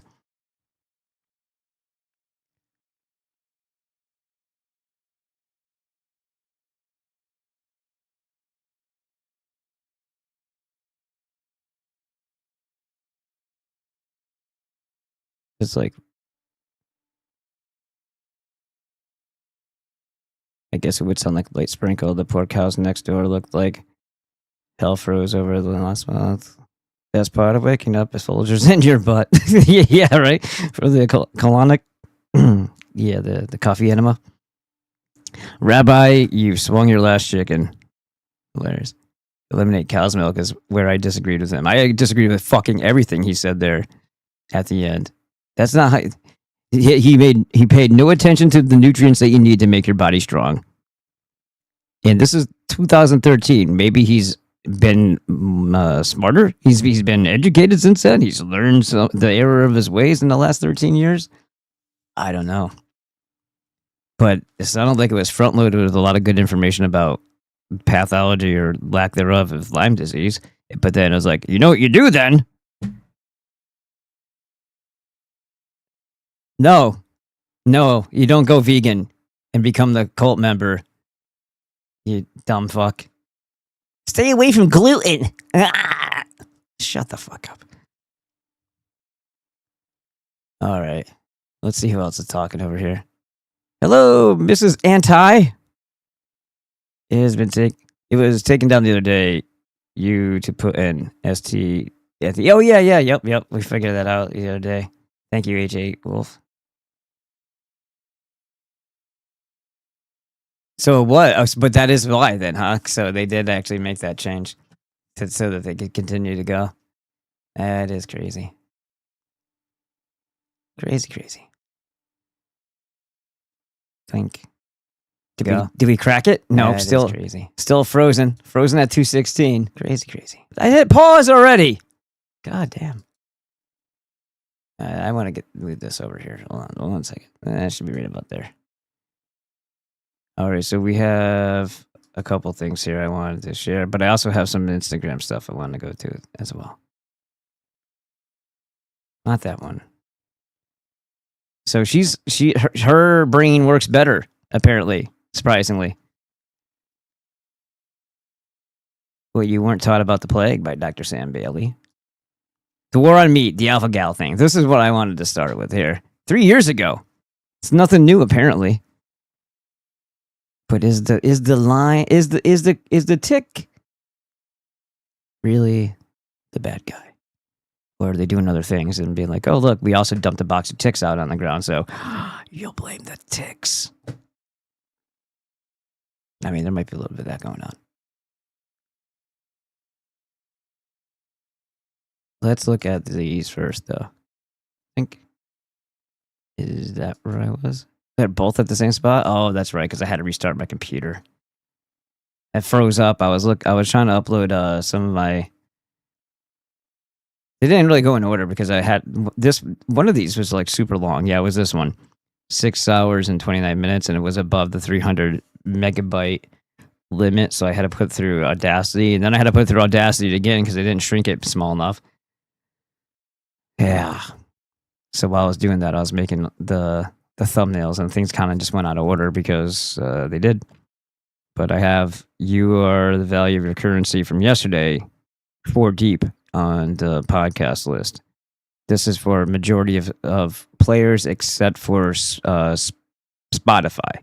Because Spotify, I put videos up on it, but sons of bitches.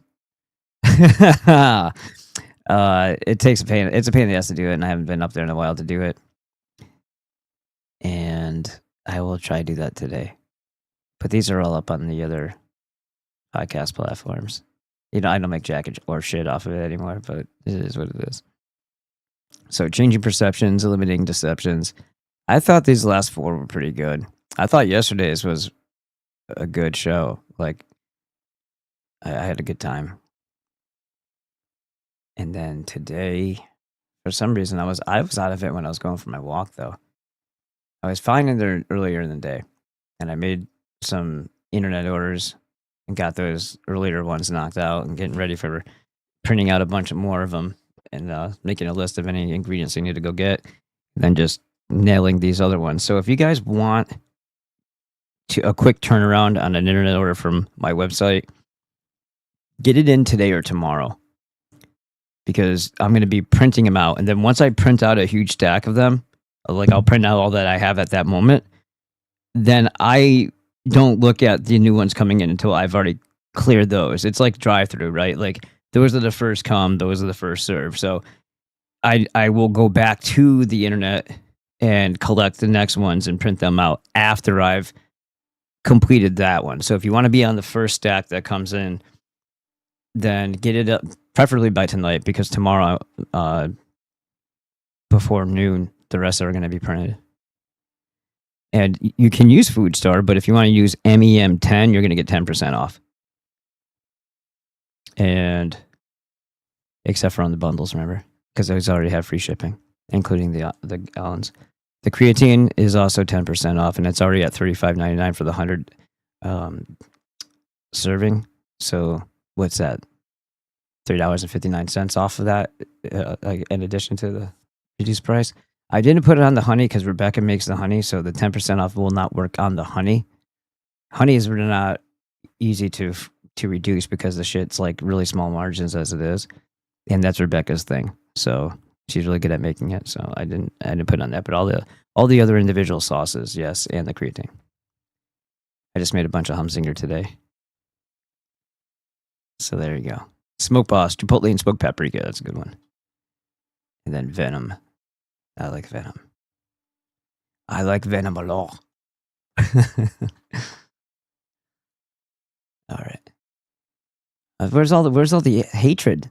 They must not have the day off today.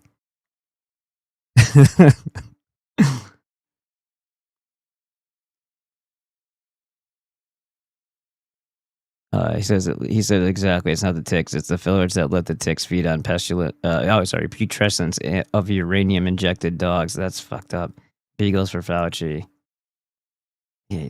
Jesus, bro. So yeah, this woman was in Virus Mania in the later editions of it, as you see right there. But that was one of the more later editions because it's also talking about Corona Mania. Corona Mania. Wait, you know what? That might actually be newer too. Let me see. When's the last time it was published? Let's see. Virus.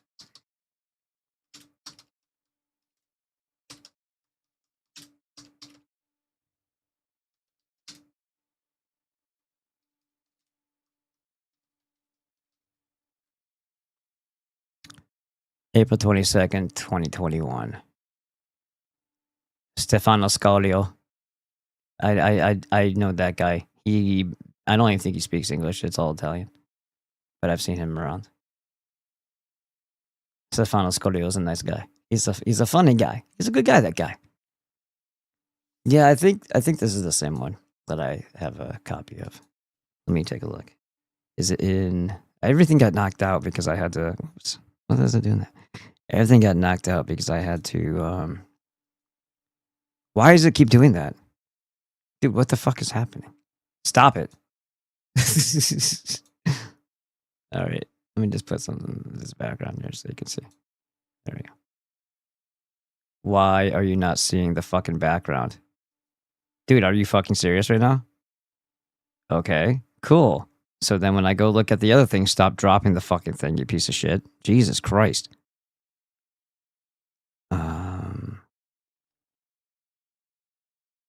I guess it's just going to be like that. Well, I'm not going to do it then because you're just going to see a black screen. I have to get to my Kindle.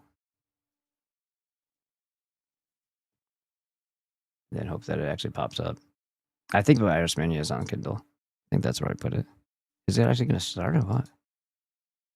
Jesus Christ. There it is. Yeah, Virus Mania. What edition? Yeah, it's the same one. It says 85 pages about Corona Mania. That one has 90. I got ripped off. I got ripped off by 5 pages. It might have been bullshit anyway, but who cares? Point is, that one says 90. 90's more than 85. I'm upset. Maybe it was a rounding error. Okay, let's get into this next one here. And thank you to everybody who's been supporting the show. I'm going to go and find this one. syndrome. You'd be forgiven for That's where Spora started. She started mid-word there. thinking it has something to do with woke, gender-bender agendas. Although alpha-gal sounds like a bad Hollywood movie, it is the official name of a disease, said to be a reaction to ingesting the carbohydrate galactose alpha-1,3 galactose. Intergalactose planetary! This sugar is found in most red meats, hence it is also known as red meat allergy. After thousands of years, why Do you honestly think... So here's the thing about believing anything that they say as far as the reason and the why. Everything else that they created in the first place that they made you believe was all fraudulent so that you would believe an earlier lie. So then they're locked into, you know how like a lie begets a lie, oh, what a tangled web we weave? Well then, now the next thing that you have to bullshit about, you have to try to somehow either completely avoid the bullshit you've told before, or you have to apply some of the mechanisms of the bullshit to the new bullshit so that it's consistent with the previous bullshit. So when you get so deep into the bullshit that you don't even know which part of the bullshit was even based in reality, because it probably wasn't. Like you don't, it's a lie atop a lie atop a lie based on a theoretical or a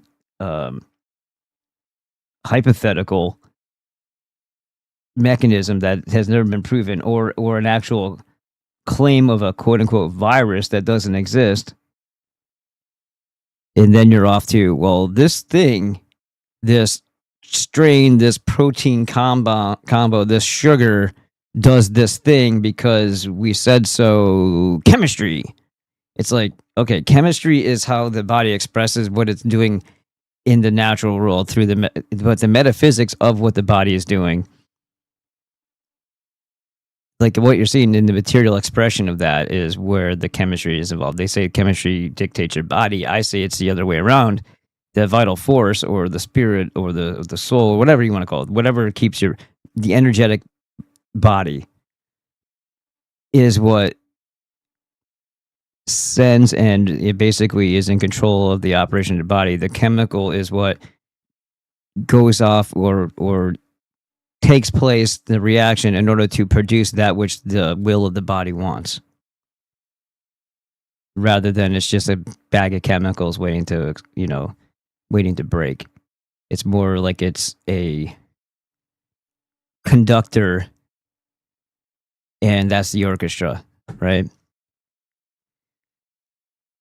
would allergies to red meat start appearing? We are led to believe that tick bites are to blame. Let's have a look at who is promoting the apparent surge in people affected by this condition, what the scientific evidence actually shows, and whether we have anything to worry about.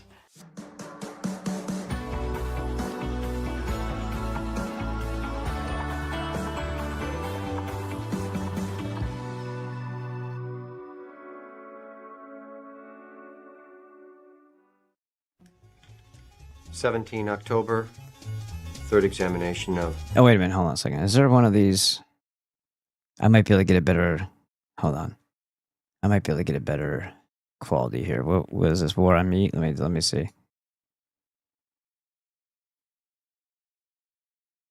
Wait, that was 3 years ago, though, right? Hold on. Oh, here we go.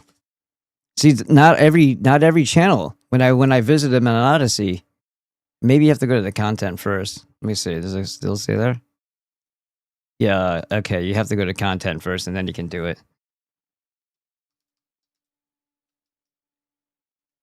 I was having a hard time finding that before.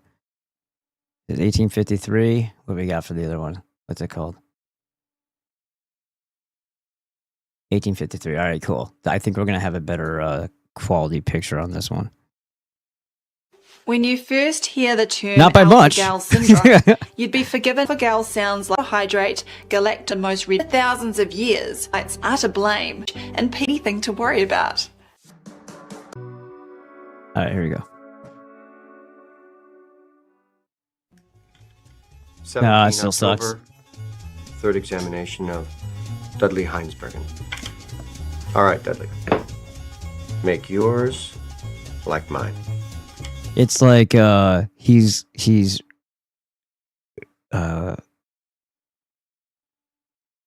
returning to the role of Dr. Peter Venkman, kind of.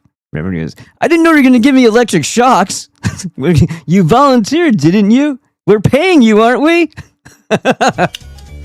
Raleigh's next book was on the subject of a condition he called Heinsbergen syndrome. Where's that red one gonna go? Down. Good, very good. My goodness. How interesting, how bizarre.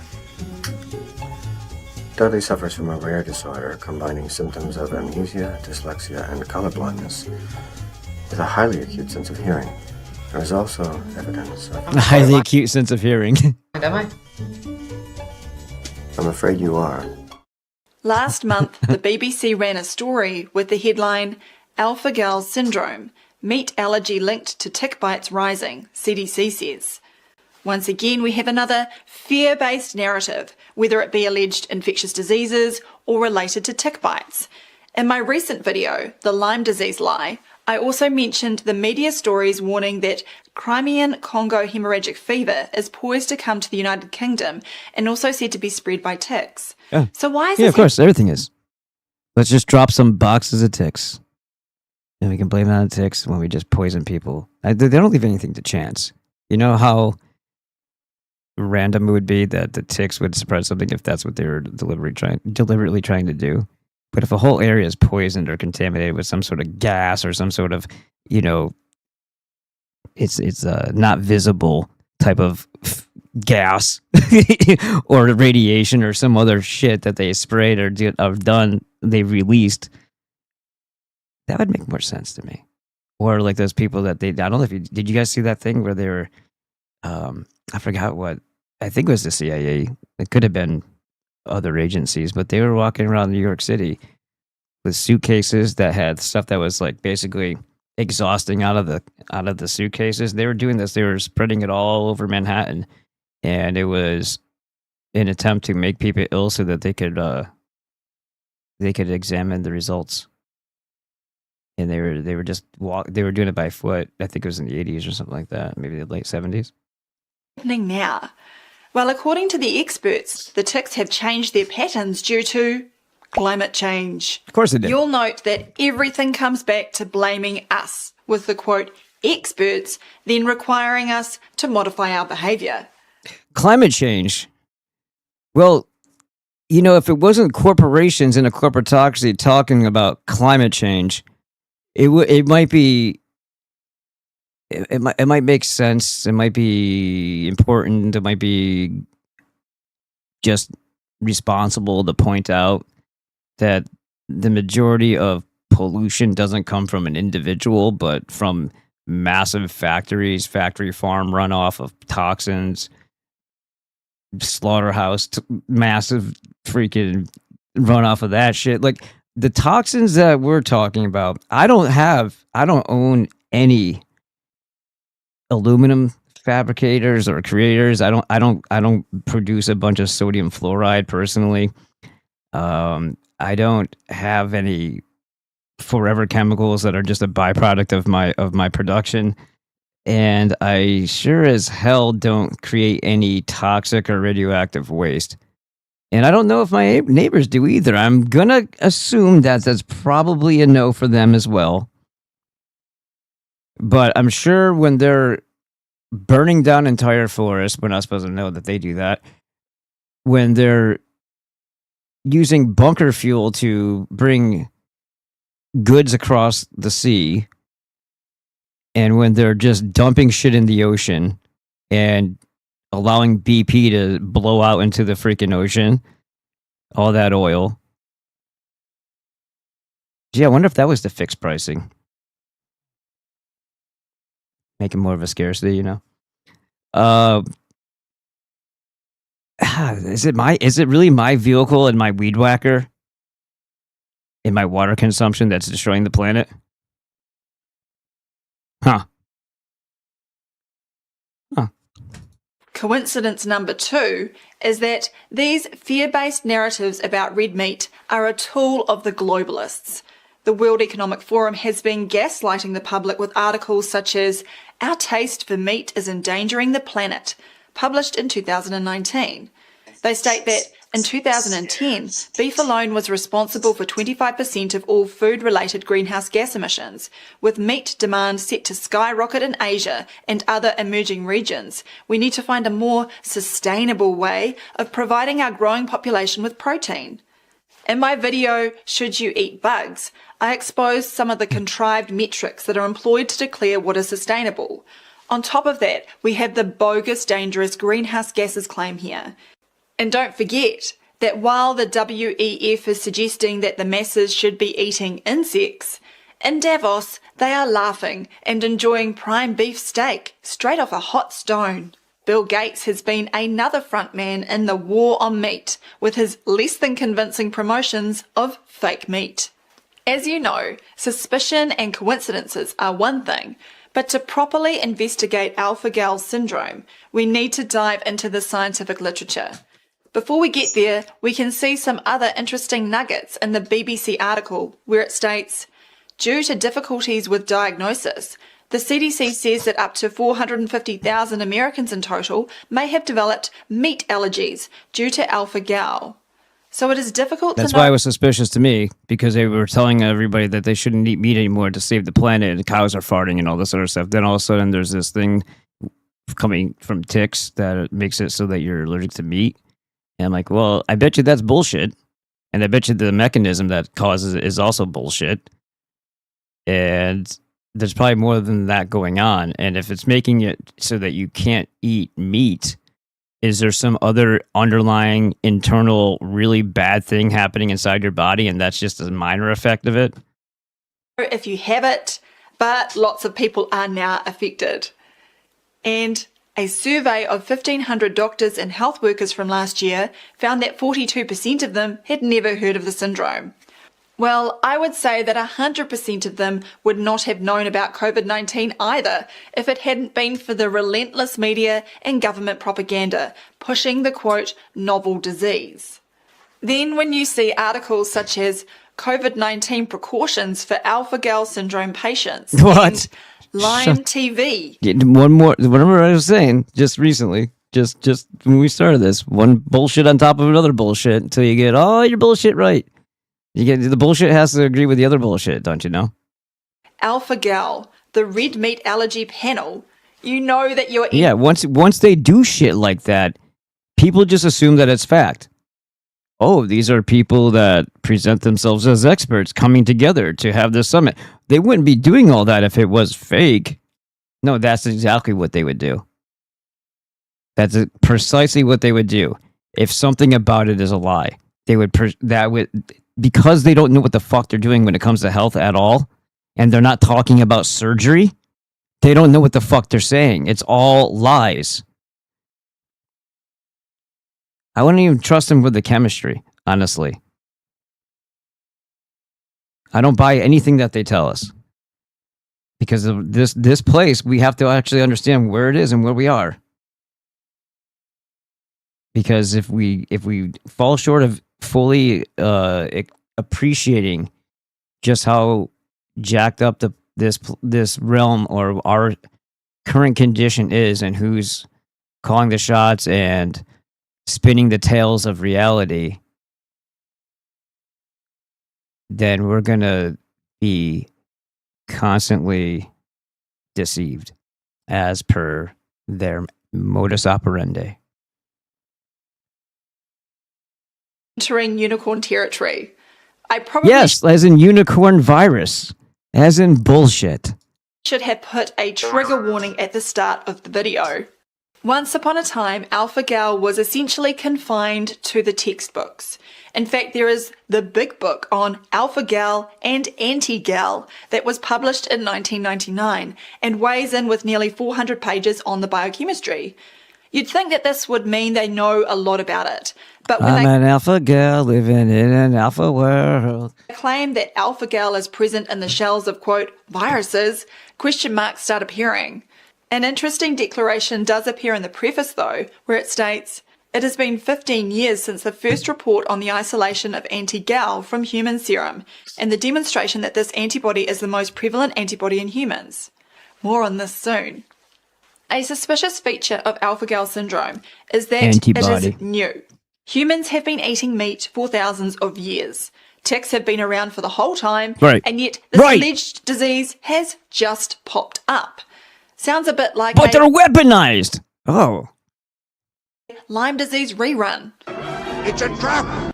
In her recent article, Right, Dispelling Lyme disease Unwarranted rerun. Fears, Dawn Lester also commented on this interesting development, and the fact that it is receiving increased attention in the mainstream media raises questions.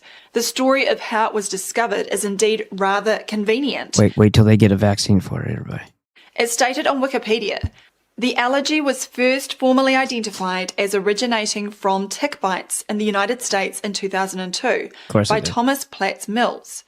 Platts Mills and Scott Commons were attempting to They're discover... always blaming the bugs. The bugs need their own civil rights activists. Typhus, they're saying it was bugs. No, that's a condition of malnutrition. Try again, Jews. why some people were reacting negatively to the carbohydrate in the Now, bed bugs, those things are creepy bastards and they transfer blood. I'm sure that those probably transmit disease quite well. cancer drug cetuximab. They had previously hypothesized that a fungal infection or parasite could lead to the allergy. When Platts Mills was bitten by a tick and developed alpha-gal allergies, his team came to the conclusion that a link existed between tick bites and the allergy. He was also getting massive CT scans and eating radioactive dust, but we're pretty sure it was the tick. It is quite a coincidence. Just as the immunologist was looking for the cause, a tick came along and purportedly gave him the incredibly rare condition he Yeah, was right. investigating. Well, it's a goddamn good thing that they bit the right guy at the right time. That tick deserves the Nobel Peace Prize for his commitment to mankind. He found the one guy that was interested in what he had to offer, and he's like, all right, I got you covered, bro. That tick should be in the same showcase with his own awards for his recognition as a great doctor. The tick needs one of those little square hats, alumni. Let's pause for a moment here.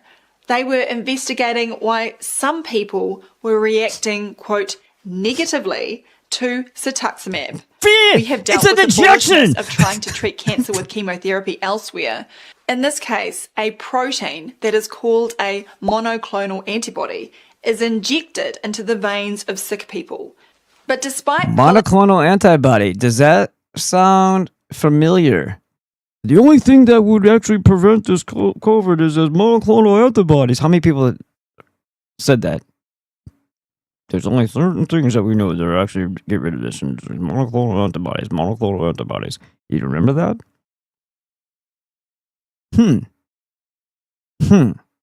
Maybe it just takes a little while for this allergy to appear. Maybe it's people who got the shots over any shot, because whatever poison they want you to have, if you're lining up for any of the shots, they're like, no, I'm going to stay away from that COVID one. But yeah, sure, I'll take the flu. Well, whatever poison they were going to put on that one, I'm pretty sure it's going to be in all of them. It doesn't matter which one you pick. It's like it's like there isn't a good one that doesn't harm you. They're all dangerous to your body with common ingredients.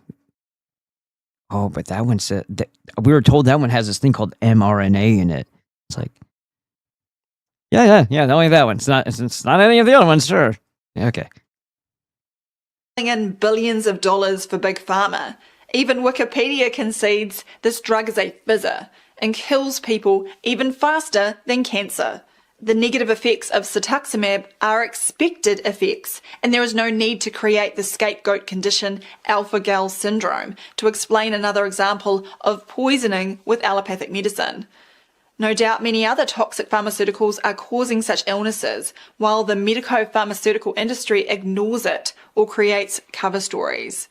The backfill for this increasingly silly story can be found in the 2008 paper Cetuximab-Induced Anaphylaxis and IgE Specific for Galactose Alpha 1, 3-galactose, which was co-authored by Platts-Mills. Before we look at this paper, we note that it was supported by Bristol-Myers Squibb, who, you'll remember, were bringing in the sales revenues, and Clone Systems, a previous biopharmaceutical company that owned cetuximab at the time. Some of the authors were employees of these companies, and some, like Platt-Mills, were in receipt of payments from them. The cream on the cake comes when they state, "No other potential conflict of interest relevant to this article was reported." If we look at the case definition here, it is a significant reaction, including anaphylaxis to the drug. This does not mean they can then attribute it to a new disease, soon to be known as alpha-gal syndrome. These individuals were not presenting with a history of red meat allergy. The authors try to jimmy that story in by stating, patients who have such antibodies do not report a rapid onset of allergic symptoms after the ingestion of beef, pork, or cow's milk. However, we have identified a series of patients with IgE antibodies against galactose alpha 1,3-galactose who reported having had episodes of anaphylaxis or severe angioedema 1 to 3 hours after eating beef or pork. Unpublished data. Well, that's convenient. In any case, they have only given us the published data, where they claim they have established this discovery through the detection of an antibody. The textbook on alpha-gal reports that all humans have IgG alpha-gal antibodies, which does not cause alpha-gal syndrome. But now they claim that the newly discovered IgE alpha-gal antibody means that people have a red meat allergy, even if that's not what they presented with. This smacks of a cover story. What a remarkable coincidence that a researcher who was receiving payments from the pharmaceutical industry came up with this idea. And the very same researcher was bitten by a tick, which allowed him to make the, quote, discovery. He's a tick man now. Just like Spider-Man was bit by his radioactive spider. He, too, now fights crime. Actually, he just robs people and hands the money to Jews. How the disease was started. The symptoms of the so-called alpha-gal syndrome are generic and include rashes, vomiting, diarrhea, abdominal pain, runny nose, coughing and sneezing. Even on the terms of mainstream immunology, the so-called allergic reaction is very delayed, at up to 8 hours. Then throw in another of Platts-Mills' statements that appeared in a 2013 paper where he admitted many patients describe having eaten lean meats, such as deli ham or venison tenderloin, without any evidence of a reaction, whereas having spare ribs the same week has led to emergency treatment. Is anyone still buying this story? In both situations, the person ingested alpha-gal, but on only one occasion did they have alleged alpha-gal symptoms. If alpha-gal is not the independent variable, what could be going on here?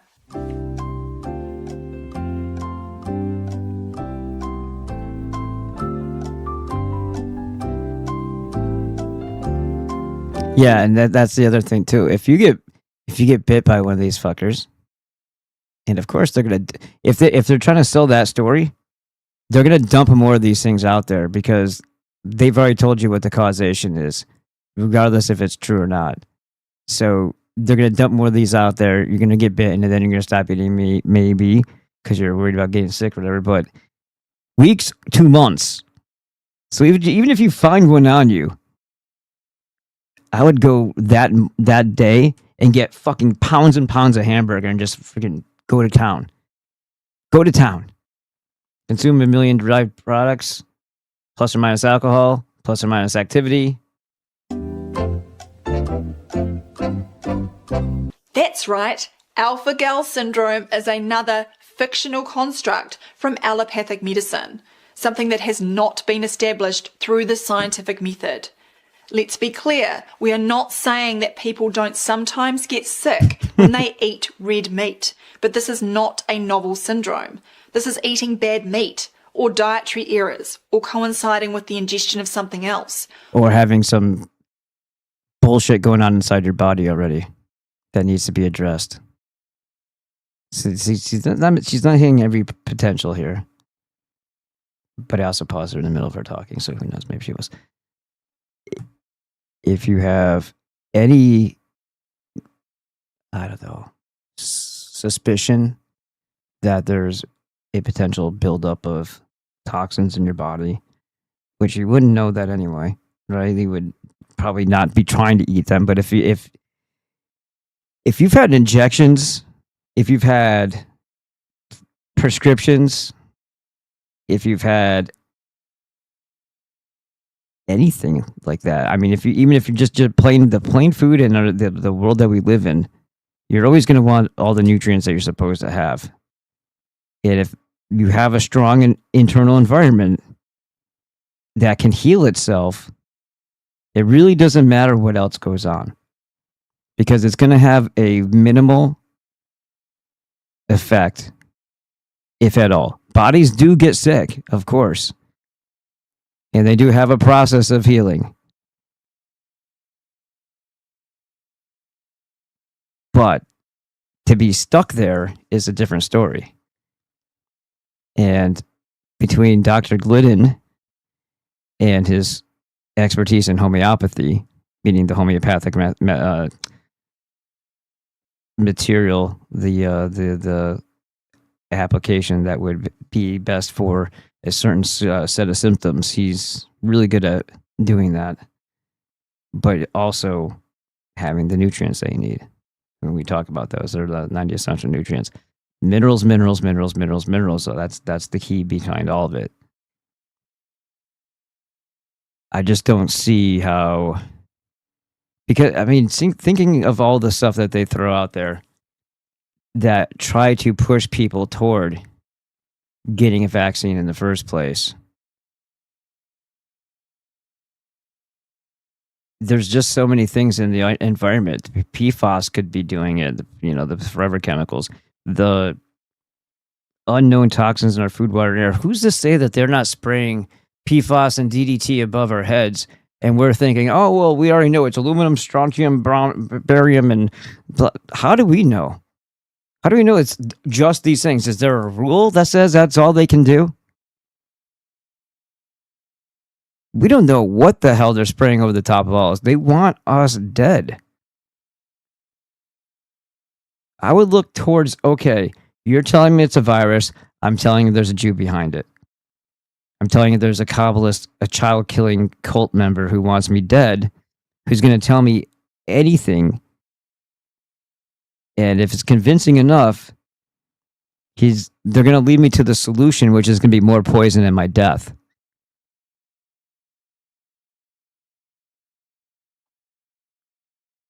Just like, oh yeah, you have leukemia. Do we? Or is it something that your test is, whatever markers in the blood are at that particular moment in time, that snapshot in time, and you try to make something that's not meaningful mean something?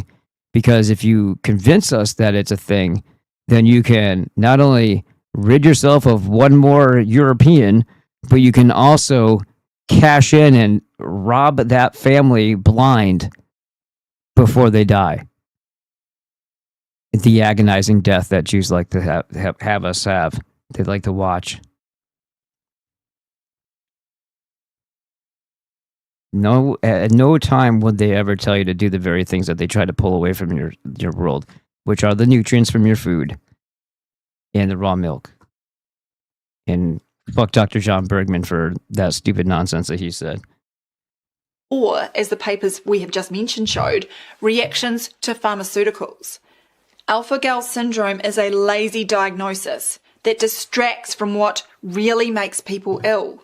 The same issue is at play with the claim that ticks are causing the disease. For example, the citation for alpha-gal allergies develop after a person has been bitten by the paralysis tick in Australia is a case report.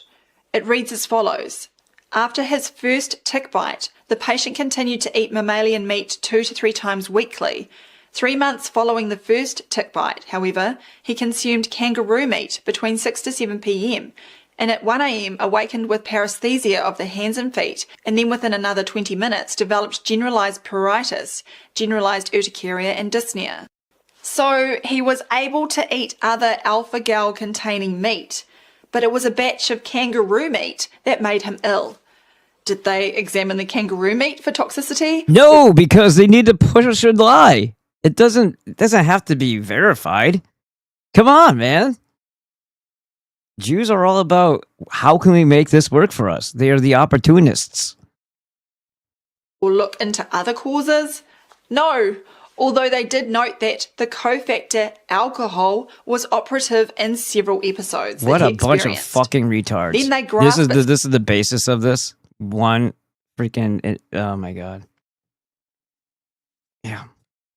Yep.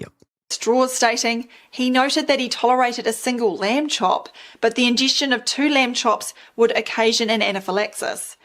And cow's milk products have continued to be tolerated, and mammalian gelatine is tolerated orally. Once again, what is the independent variable here?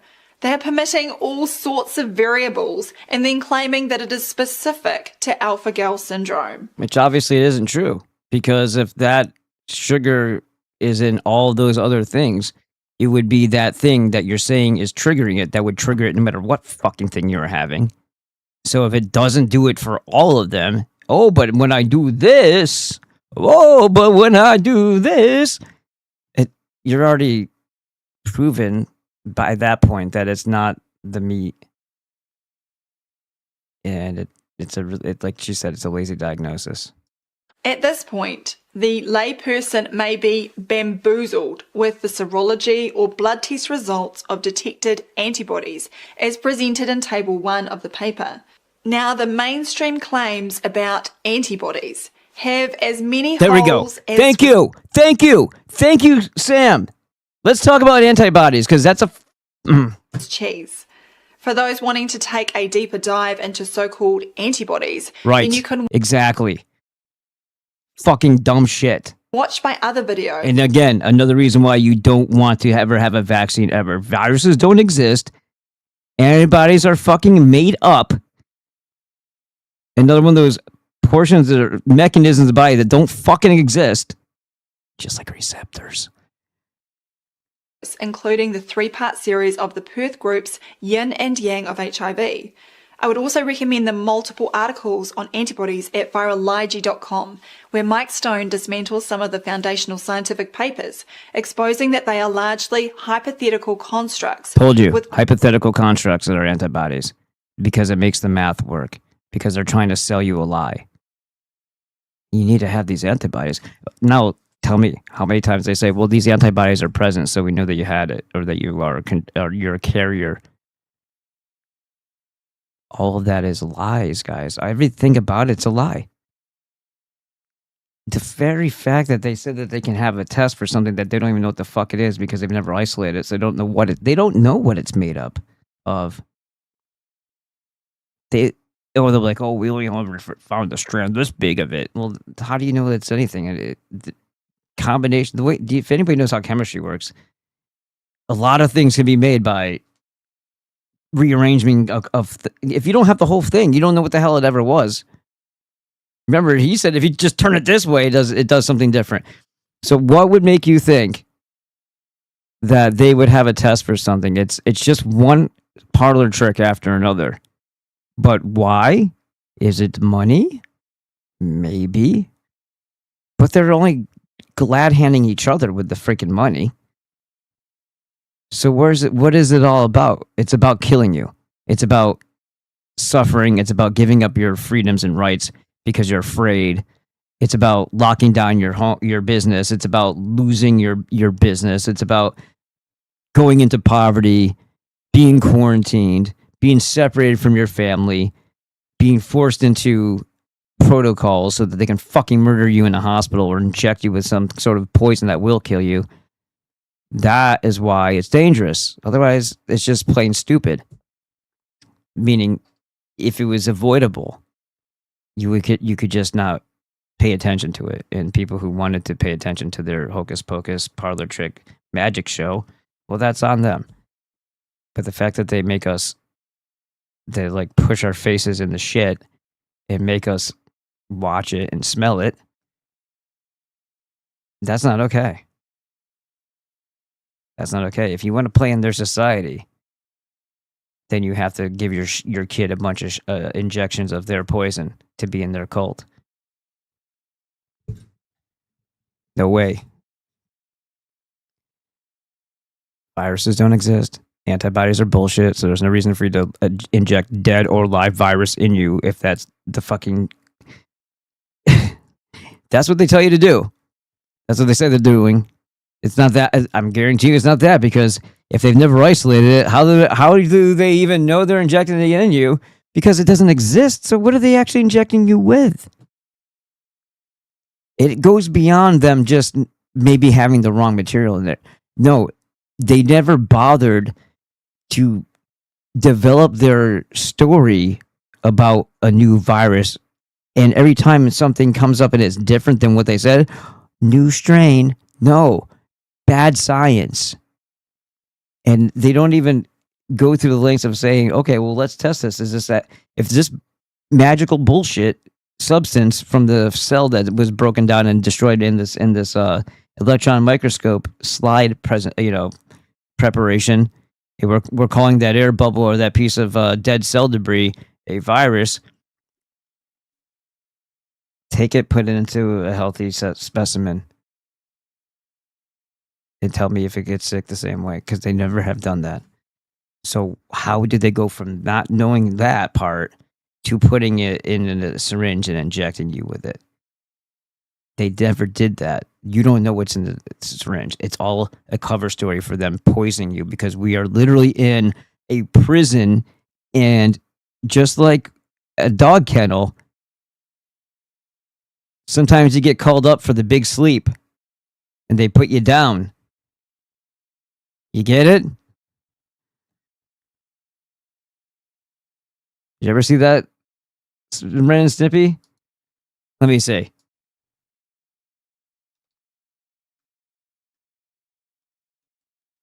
Ah, you fucking fag.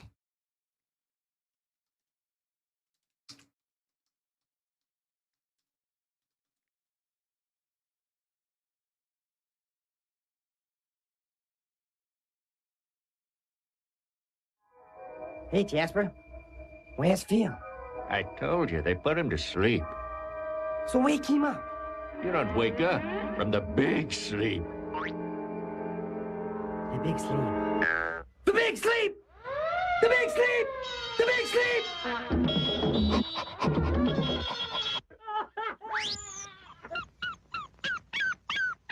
What's the big sleep, Ren?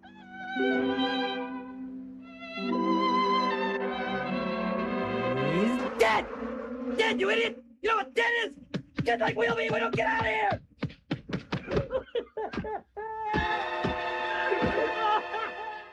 Yeah, the big sleep.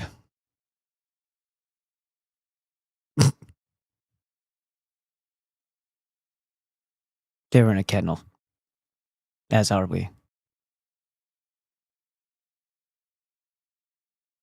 Let's see. We were in the middle. What was I doing here? All right, we'll get back in that in a second. Let me just see what the guys are saying here. The poor cows next door look okay. We saw that. Eliminate cows mill. Integral. Yes, intergalactic planetary. Exactly. Wouldn't anything that spooks a person give them a keen sense of hearing, or a child raised in silence? And someone said the first one. Wouldn't anything that spooks a person give them a keen sense of hearing? Probably. It's a survival thing, right?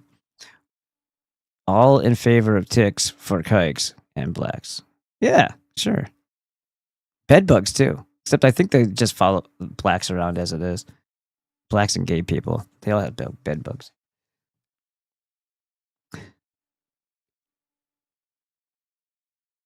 Kikes invented abortion. I am supportive of them using it for themselves, yes. Edward Snowden says, it's like a Holocaust story. Just keep trying and you'll eventually corrupt someone into feeding you to the kind of story you need. Exactly. What type of lie makes you feel the comfiest and warmest about the world? Yeah, okay. We'll fabricate that one for you.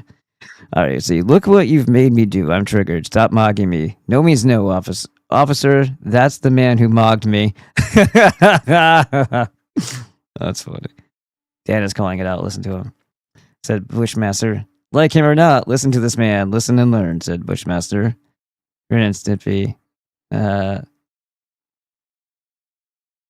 right, let's see. Let's go back to Dr. Sam. But 1 second. Made me think of something.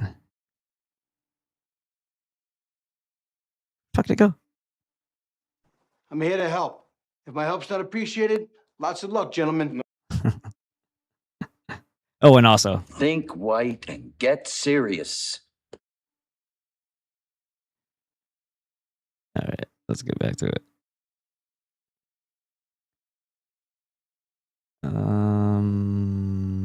Where'd it go? I was just looking at it. What happened to it? I'm right on it. Where am I looking? Grossly misattributed biological functions.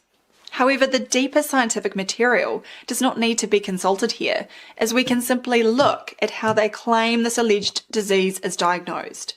If we consult the American Gastroenterological Association Clinical Practice Update in February this year, they state that That's a thing. You know why that's a thing? Because Jews and pharmakia and sorcery and bullshit. You heard the name of that. That's an actual thing.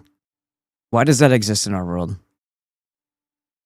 They overcomplicate shit just to give themselves security in a fraudulent position. These merchants are so unscrupulous and so just diabolical. It's not even funny. most individuals with alpha-gal antibodies in the population are asymptomatic and tolerate mammalian meat ingestion. Which means it's not a thing. There's no such thing as for them. Yeah. It goes on to state a diagnosis. There's no such thing as a asymptomatic. Well, then that would mean that thing doesn't cause a thing because it doesn't react in the body, and that thing probably isn't the thing that isn't doing the thing that they claim it's doing. Does that make sense? What time is it? 8:50. Jesus Jones and what the? Canada makes raw milk illegal. Is that right? Sucks to be them. Edward. Oh, yeah. So, G gets that in a second. All right. You guys, send in your inodors for the hot sauce. Do it now. A diagnosis of alpha-gal syndrome may be made in patients with consistent symptoms. Oh, wow. Forget about... So if you're under the impression that there's any science behind the science, there's your answer. They lump a group of symptoms together. They give it a label. When somebody presents somewhat similar to that, they give it a label. And then there's a treatment that they've assigned to that label. The diseases aren't things. There's disease conditions in the body, as we've spoken about. And that's why the symptoms are all that matter in homeopathy. The cause doesn't matter unless it's about avoidance of it happening again. Like, fire's hot, stay away from fire so you don't get burned again. Or toxin over here bad, stay out of that environment because toxins over there are bad. But other than that, as far as it mattering for whether or not the homeopathic works, you don't need to know the why. It's not like a snake bite where you have to get the right anti-venom, which I don't even know if that's 100% accurate either. A diagnosis of alpha-gal syndrome may be made if a patient so as long as you, oh my God, as long as you convince the patient because you said so, then you can tell them that's what they have. And what does the diagnosis mean? It's meaningless because there are no separate diseases. You have this. You have no, you don't have anything. You have something that needs to be fixed. You have something that needs an actual naturopath to get on the other side of, and probably are better off with having the 90 essential nutrients and maybe a little extra of the minerals. Of alpha-gal syndrome may be made in patients with consistent symptoms, but we have seen from the publications that the symptoms are not consistent. That doesn't matter though, because that's not the point. The symptoms don't tell you whether or not you have a word that somebody else made up. If you're going to tell me that something causes something, you're going to have to identify that something is there. You're going to have to show me the makeup of it, and then you're going to have to prove to me that when you have that thing in all people, that it's going to cause the same thing. Because if it doesn't, then that's not the cause of why that person had that set of symptoms. And if you're not doing any of that, but let's say that all was true, well, then you could call it that. But still, you wouldn't just be like, well, you have this set of symptoms, so therefore, no, you find that thing in them and then determine whether or not they have this thing. Because if you're telling me that it has to do with something that they can find within inside of you, which is what they try to say about viruses, which is why they pretend that they have a test for them when they don't, it's all bullshit, then it should be easy enough to find. Show me where it is. And is it, if it's in the bloodstream, is it in a tissue sample? Where is it in the body? Find enough of it to make it to be able to present a sample of it to show me, and then put that in some other organism and make it have the same symptoms. Otherwise, how are you diagnosing shit? It's just all based on trust and faith in the cult. It's all it is. I really hope that this shows that. Not only are a wide variety of symptoms permitted, but patients with the alleged syndrome can still eat many products that contain alpha-gal. Right. So they continue what that the fuck? diagnosis is based on an increased alpha-gal IgE titer. And this is where it falls apart again. So let's just, is that happening? Well, we better adjust our bullshit just a little bit. Say, well, it's a special type of alpha-gal. Sugar. Yeah. It's the refined one. It's the confectioner's alpha-gal. Shut the fuck up. Everyone has these proteins in their blood, but someone is coming up with an arbitrary positive level, even though most are asymptomatic. The final part of the sentence, whose symptoms resolve or improve after adherence to an alpha-gal avoidance diet, again does not stack up. The published case reports reveal that it was only some occasions of eating red meat that caused reactions, and the dietary modifications are changing multiple variables. We must also consider the additional factor of giving patients a disease label and telling them that they are allergic to red meat. When a doctor tells a patient... Belief is everything. And then you'll go around telling everybody, just like they did with the gluten thing, I have celiac disease, or I have a gluten intolerance. Jews did that. Jews and rich people. Rich people always like to, which a lot of times there's a crossover between those two, because of course they have all the money. They're good at stealing it from us. It's hip to be frail. I've noticed this working in a business in California, running my own.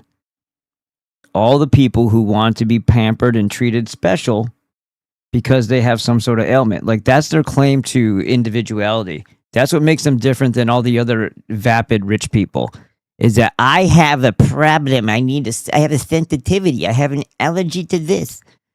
You're just making shit up and you're living in a fantasy world because you have no personality, because you're not an individual. Your only identifying markers are the ailments that you pretend to have. It's fucking ridiculous, and it's so true.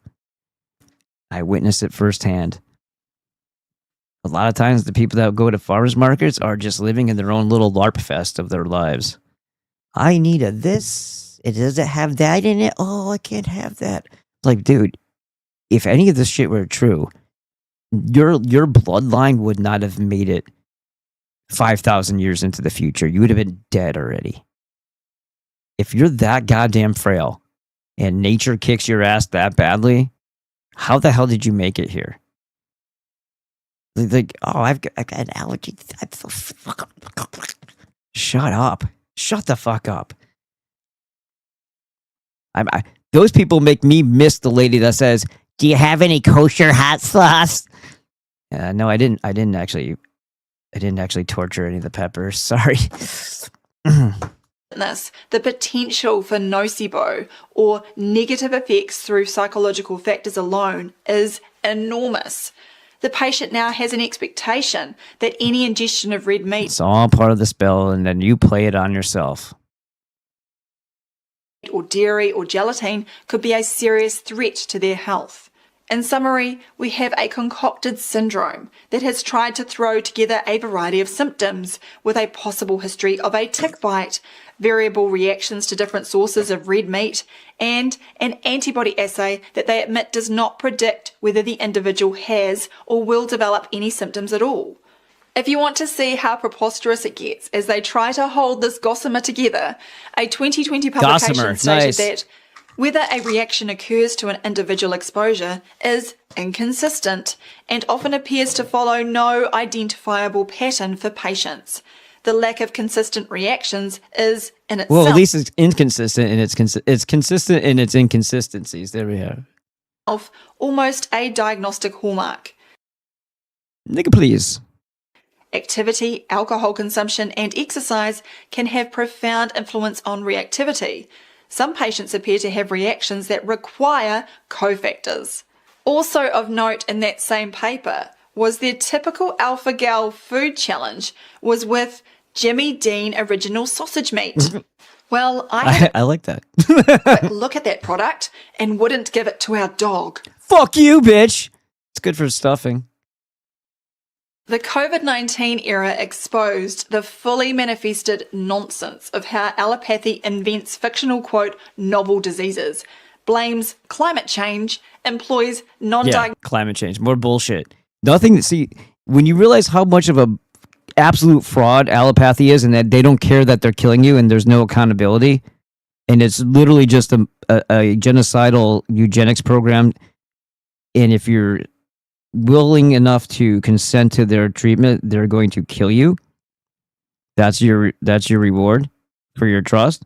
When you realize that, you also have to consider that all of the science that they had to manipulate and skew and all the studies that they had to produce to corroborate that were all for this huge facade, this impression that they gave you, and it kills millions upon millions of people. That it also must, by its definition, infect other sciences because of where these, the overlap between medical evaluation and the scientific shit. So you're looking at an entire world that has been bullshitted to you. This is goy science. This is goy healthcare. Made for the prisoners. Made for the prisoners of the corporation, the commodities that are still sometimes liquidated, right? We're in the liquidation phase right now. To make us more valuable, they got to burn us off, so there's not as much of us. Just like dumping a little BP in the ocean to make it more valuable. Let's see what time it is real quick before we get.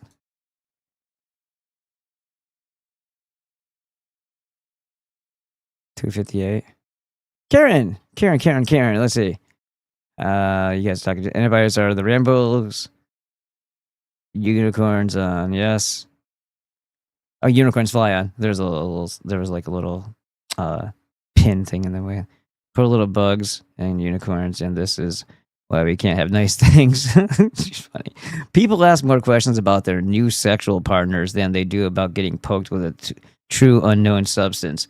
People ask more questions about the car they're going to buy than they do about their fucking doctor or his diagnoses or his projected or his proposed treatments. So I still think it's a vegan cult. Possibly in conjunction or in collaboration with cows that don't want us to eat this meat. There might be a subsection. They might also be working with the Jews. I don't know. Maybe the Jews fund them too. Edward Snowden says, whoever can make you believe absurdities can make you commit atrocities. Very well said. When you're a cop, isn't it kind of your job to let random strangers make you believe absurdities and commit atrocities? Yes. Yes, yes. All right, let's get into the finale here. Diagnostic tests, and then with the help of mainstream media and friends, convinces the public that apparent cases... Right. Because we're in the panopticon, right? We're the captive audience. And they feed us what they want us to believe. This is literally like any of those movies where they show that very thing. Where you're just placed there and you're in awe of the glowing screen. It's got nothing to do with whether or not it's this screen or this screen or wherever. It's going to give you the same message.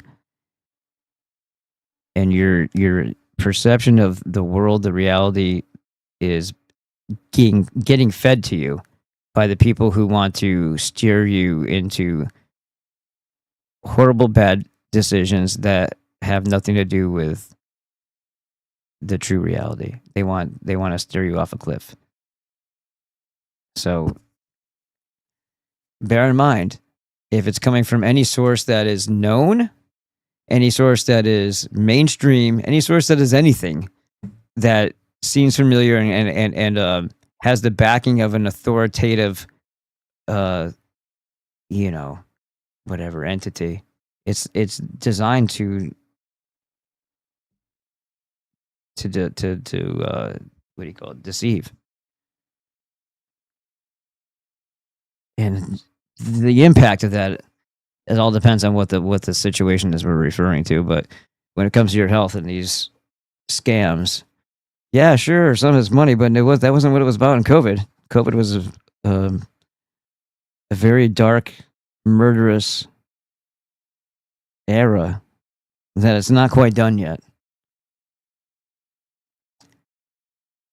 And then when people in a cluster start getting ill again, you have to ask yourself, well, is it because they've already poisoned themselves?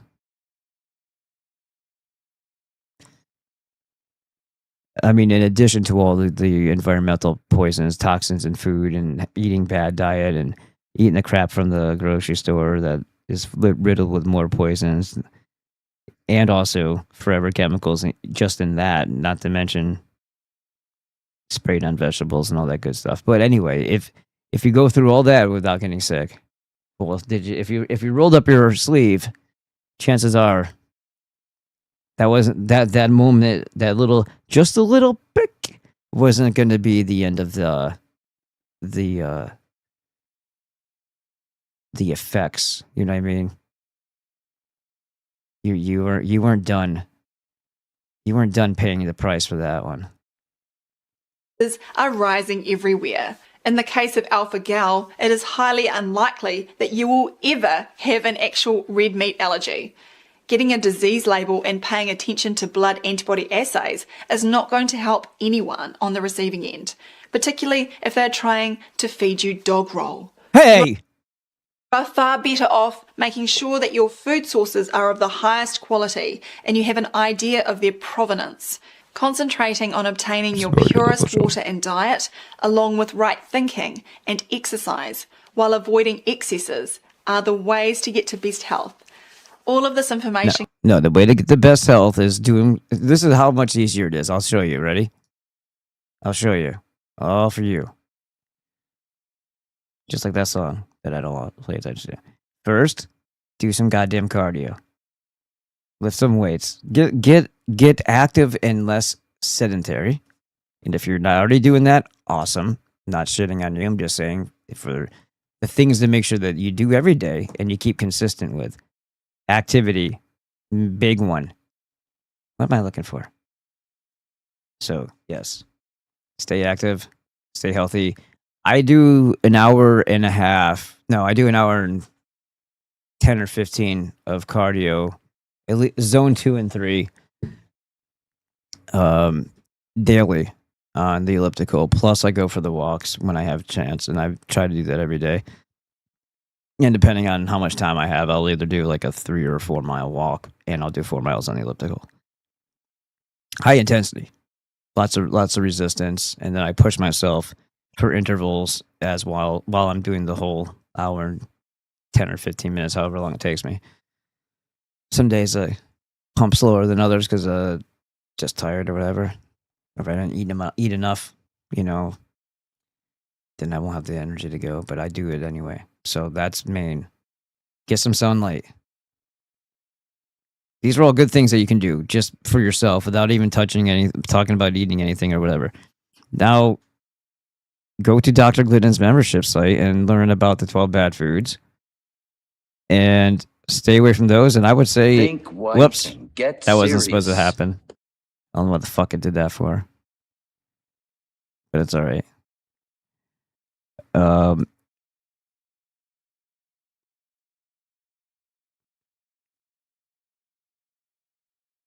I would say stay away from sugar too. Just try to reduce it. And anything that has any kind of chemicals, don't give yourself candy, confections, all that stuff. It's just sweetened poison for the majority of it. And they find all kinds of crap in candy. But like, if you're looking for chocolate, find something that's not poisoned. It's not on some fucking list already of poisoning. Why am I not? Dude, my head's so fucking gone. All right. So scroll down here. Click SemperFryLLC.com. This is the final thing, but the most important part. I think the cardio, I think the fitness. I'm not saying you have to do as much as I do, but I'm just saying move on a daily basis. Get some exercise. If walking is easy for you, like if you're not severely damaged in your joints and you're not severely like overweight or something like that, where a walk would actually be a lot more than what you're normally doing. If you're healthy and semi-fit, then push yourself a little bit each day. Don't let it just be, you know what I mean? Because people who are more fit require more in order to get results. But just make sure you got your blood flowing, you got your blood pumping, you're doing something every day. All right. This is the main thing, though. Whole food multivitamin, right there. And you're gonna use code BB5 for this. The Alaskan cod liver oil unflavored is this one right here, and it's actually 1,200. But if you look at it when you get close, this is 1,200 milligrams. It's just somebody mistyped there. And then go down to the Fulvic-Humic blend. I would get maybe you want to get a couple of these because they're on sale right now. So you're looking at a total of 20% off before you get another 5% off of my coupon code. Because the other site, it's over $50.83 already over there. It's like 50, I don't know, 4 or 5, I don't know what it is. But it's more than it is here. So it's 10% off to be here and then 10% off this site. So then you'd add another 5% off. So while it's like that, maybe if you wanted to, you get a bigger thing and it'll last you a whole goddamn year. Or whatever. However long it lasts you. And let's see what else we got here.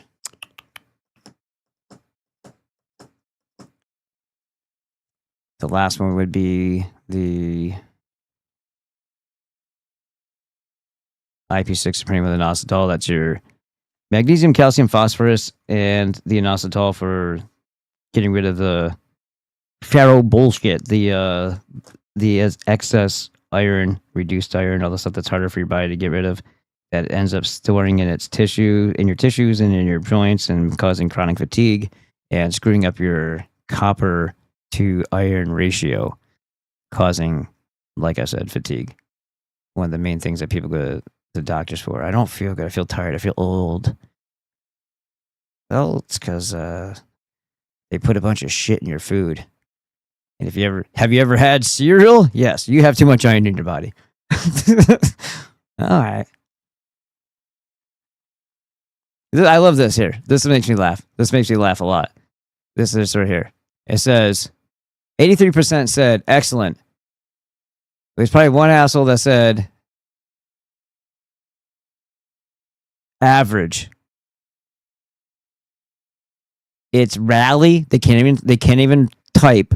It's rally grainy and doesn't break down well. It makes it kind of hard to get down. What the fuck are you talking about, you dumb cunt? Like, seriously, it's a powder.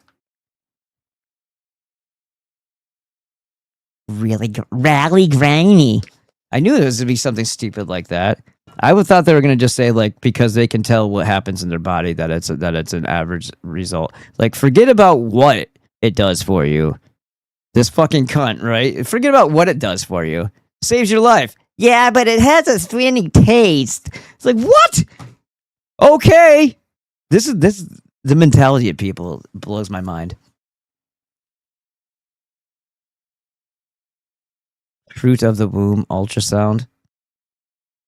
Oh my god. They need to be put down.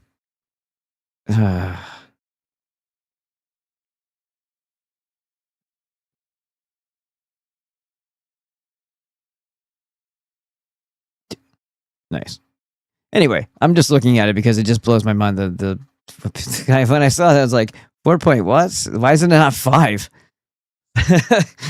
IP6 Supreme and Inositol is the last one right there. And then if you are super awesome and smart, you'll also get the core copper and maybe even the whole food C complex next to it. And then you'll be good to go. Good to go. I keep up with it. So I don't do something that I tell you that I don't tell you to do something that I don't. So I do. These all have stuff in them. When I don't, I tell you, and then I'm getting more. And I have the plant-derived minerals in my fridge right now because I went with the liquid this time. And I also have some of the Beyond Osteo effects. But I'm also still taking the IP6 Supreme because they are different. They're the equivalent if you were going to be replacing one, but it's also different because of the inositol. And because the other one has like a synthetic D in it, which even Dr. Glidden said he wished they didn't put it in there, but it's not his company. So there you have it. I'm talking about Dr. Glidden when I'm referring to the Beyond Osteo effects, not the IP6. The IP6 is good to go. All right. Well, I'm your living testament here that it works. All right. And oh yeah, I was supposed to say don't be gay. Or no, not you don't be gay. Make America less gay. Join FTJ. Ah, you son of a fuck. There it goes. Ugh. There we go. Everything's backwards, remember? There we go. Make America less gay. Join FTJ. I gotta get out of here. I gotta go do some grocery shopping. I have to go get some cat food before they eat me. But there you go. And I hope today would seem like a kind of a. Is everybody tired? I'm not tired. I'm just out of it. But hopefully tomorrow will be more impactful. I think what we learned about the alpha gal and the Lyme disease thing is quite important. I don't know if everybody's is buying it, but they should be, because it's a lot to take in to understand like just how much of what we've come to believe and accept without too much scrutiny required a whole lot more scrutiny. And once we realize that, it's not so hard the next time because we've already broken that seal, right? We've already gone through that process once where it was a shock to the system. Use a broom to zoom from the womb to tomb. That's funny. That's funny.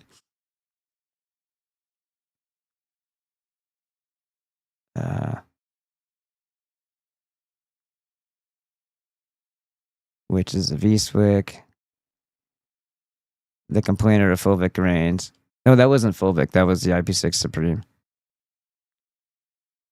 Oh, yeah, right. But yeah, right. Yeah, that was the other thing that we were talking about the other day. The $150 Shilajit, that's only half the amount. Or you can get the Fulvic-Humic, which is what the active ingredient in Shilajit is. And you get an ounce of that for less than a third of that price if you don't go to Dr. Andrew Coffin for it and you go to Azure Well and you use code BB5 for the Fulvic-Humic blend. So if anybody is wondering, like, Shilajit, I gotta get Shilajit. Shilajit's the Shilajit. No, it's the Fulvic-Humic stuff that's in it that actually makes it what it is. So if you just get the Fulvic-Humic blend we were talking about, you're gonna get all the minerals and all the wonderful stuff that you need. Okie doke, okie doke.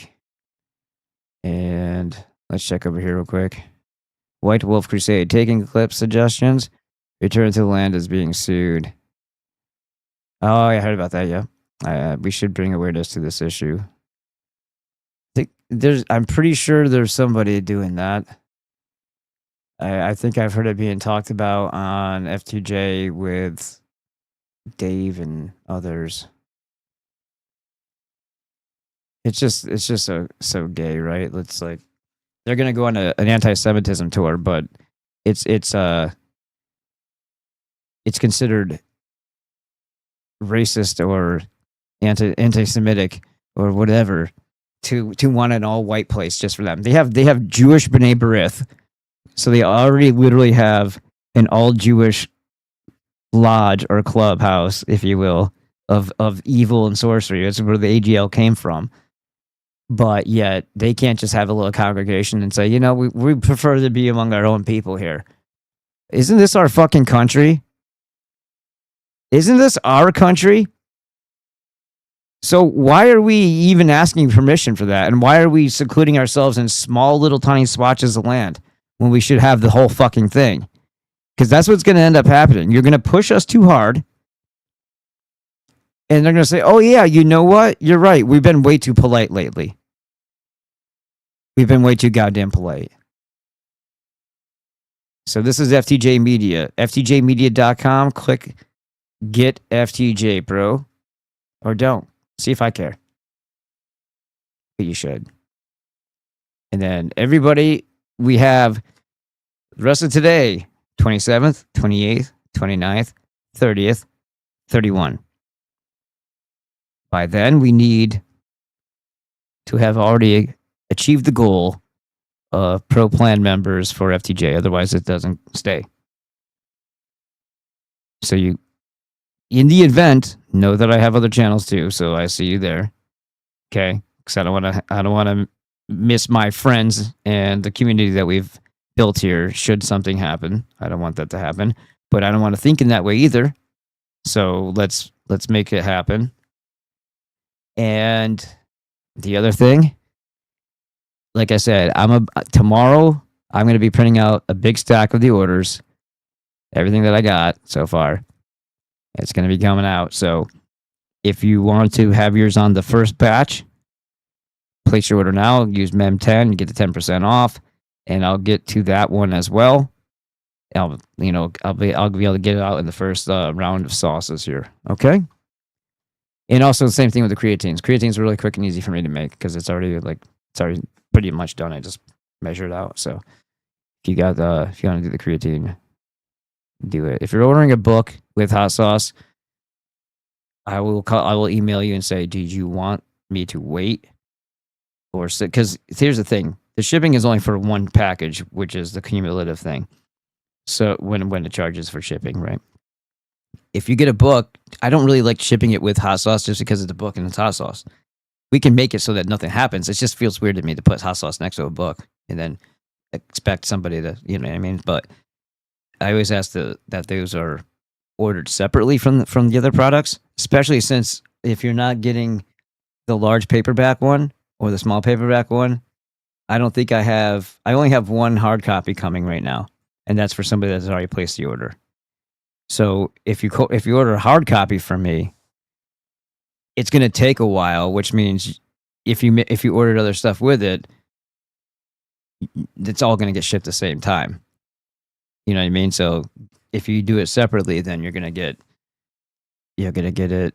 You're gonna get it, and then the only thing you'd have to wait for potentially is maybe the book, because I have some of this size, and I have some of the larger paperback ones that are color, and then I have nada of the hardcovers. So I'd have to order those from Amazon, and they slow walk to the author. The authors are treated like shit, as is to be expected. All right, guys. Yeah. All right, cool. Now, I think we are good. I got to get out of here before I don't get a chance to go do the things. We'll do this tomorrow, though.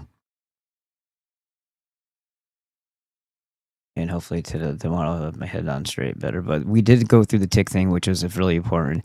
All these little pieces and all these shows that we've been doing recently have been fighting back against the bigger of the bullshits that we have to endure, which is the one that affects our health directly and our perception of reality and our fears and how we can be manipulated. Yes, ticks are gross and ugly. If we have a really strong, healthy body, it doesn't really matter what we encounter. And all of the reasons and excuses for what pathology or what causes what is all being manipulated by the lying liars who lie. Even if they know the truth, but it's more lucrative for them to tell you a lie, which one are you expecting them to do?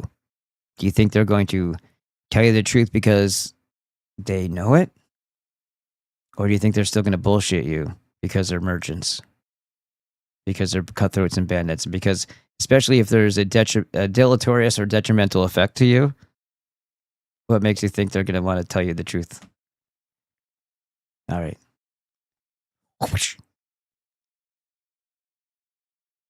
Get FTJ Pro. Support the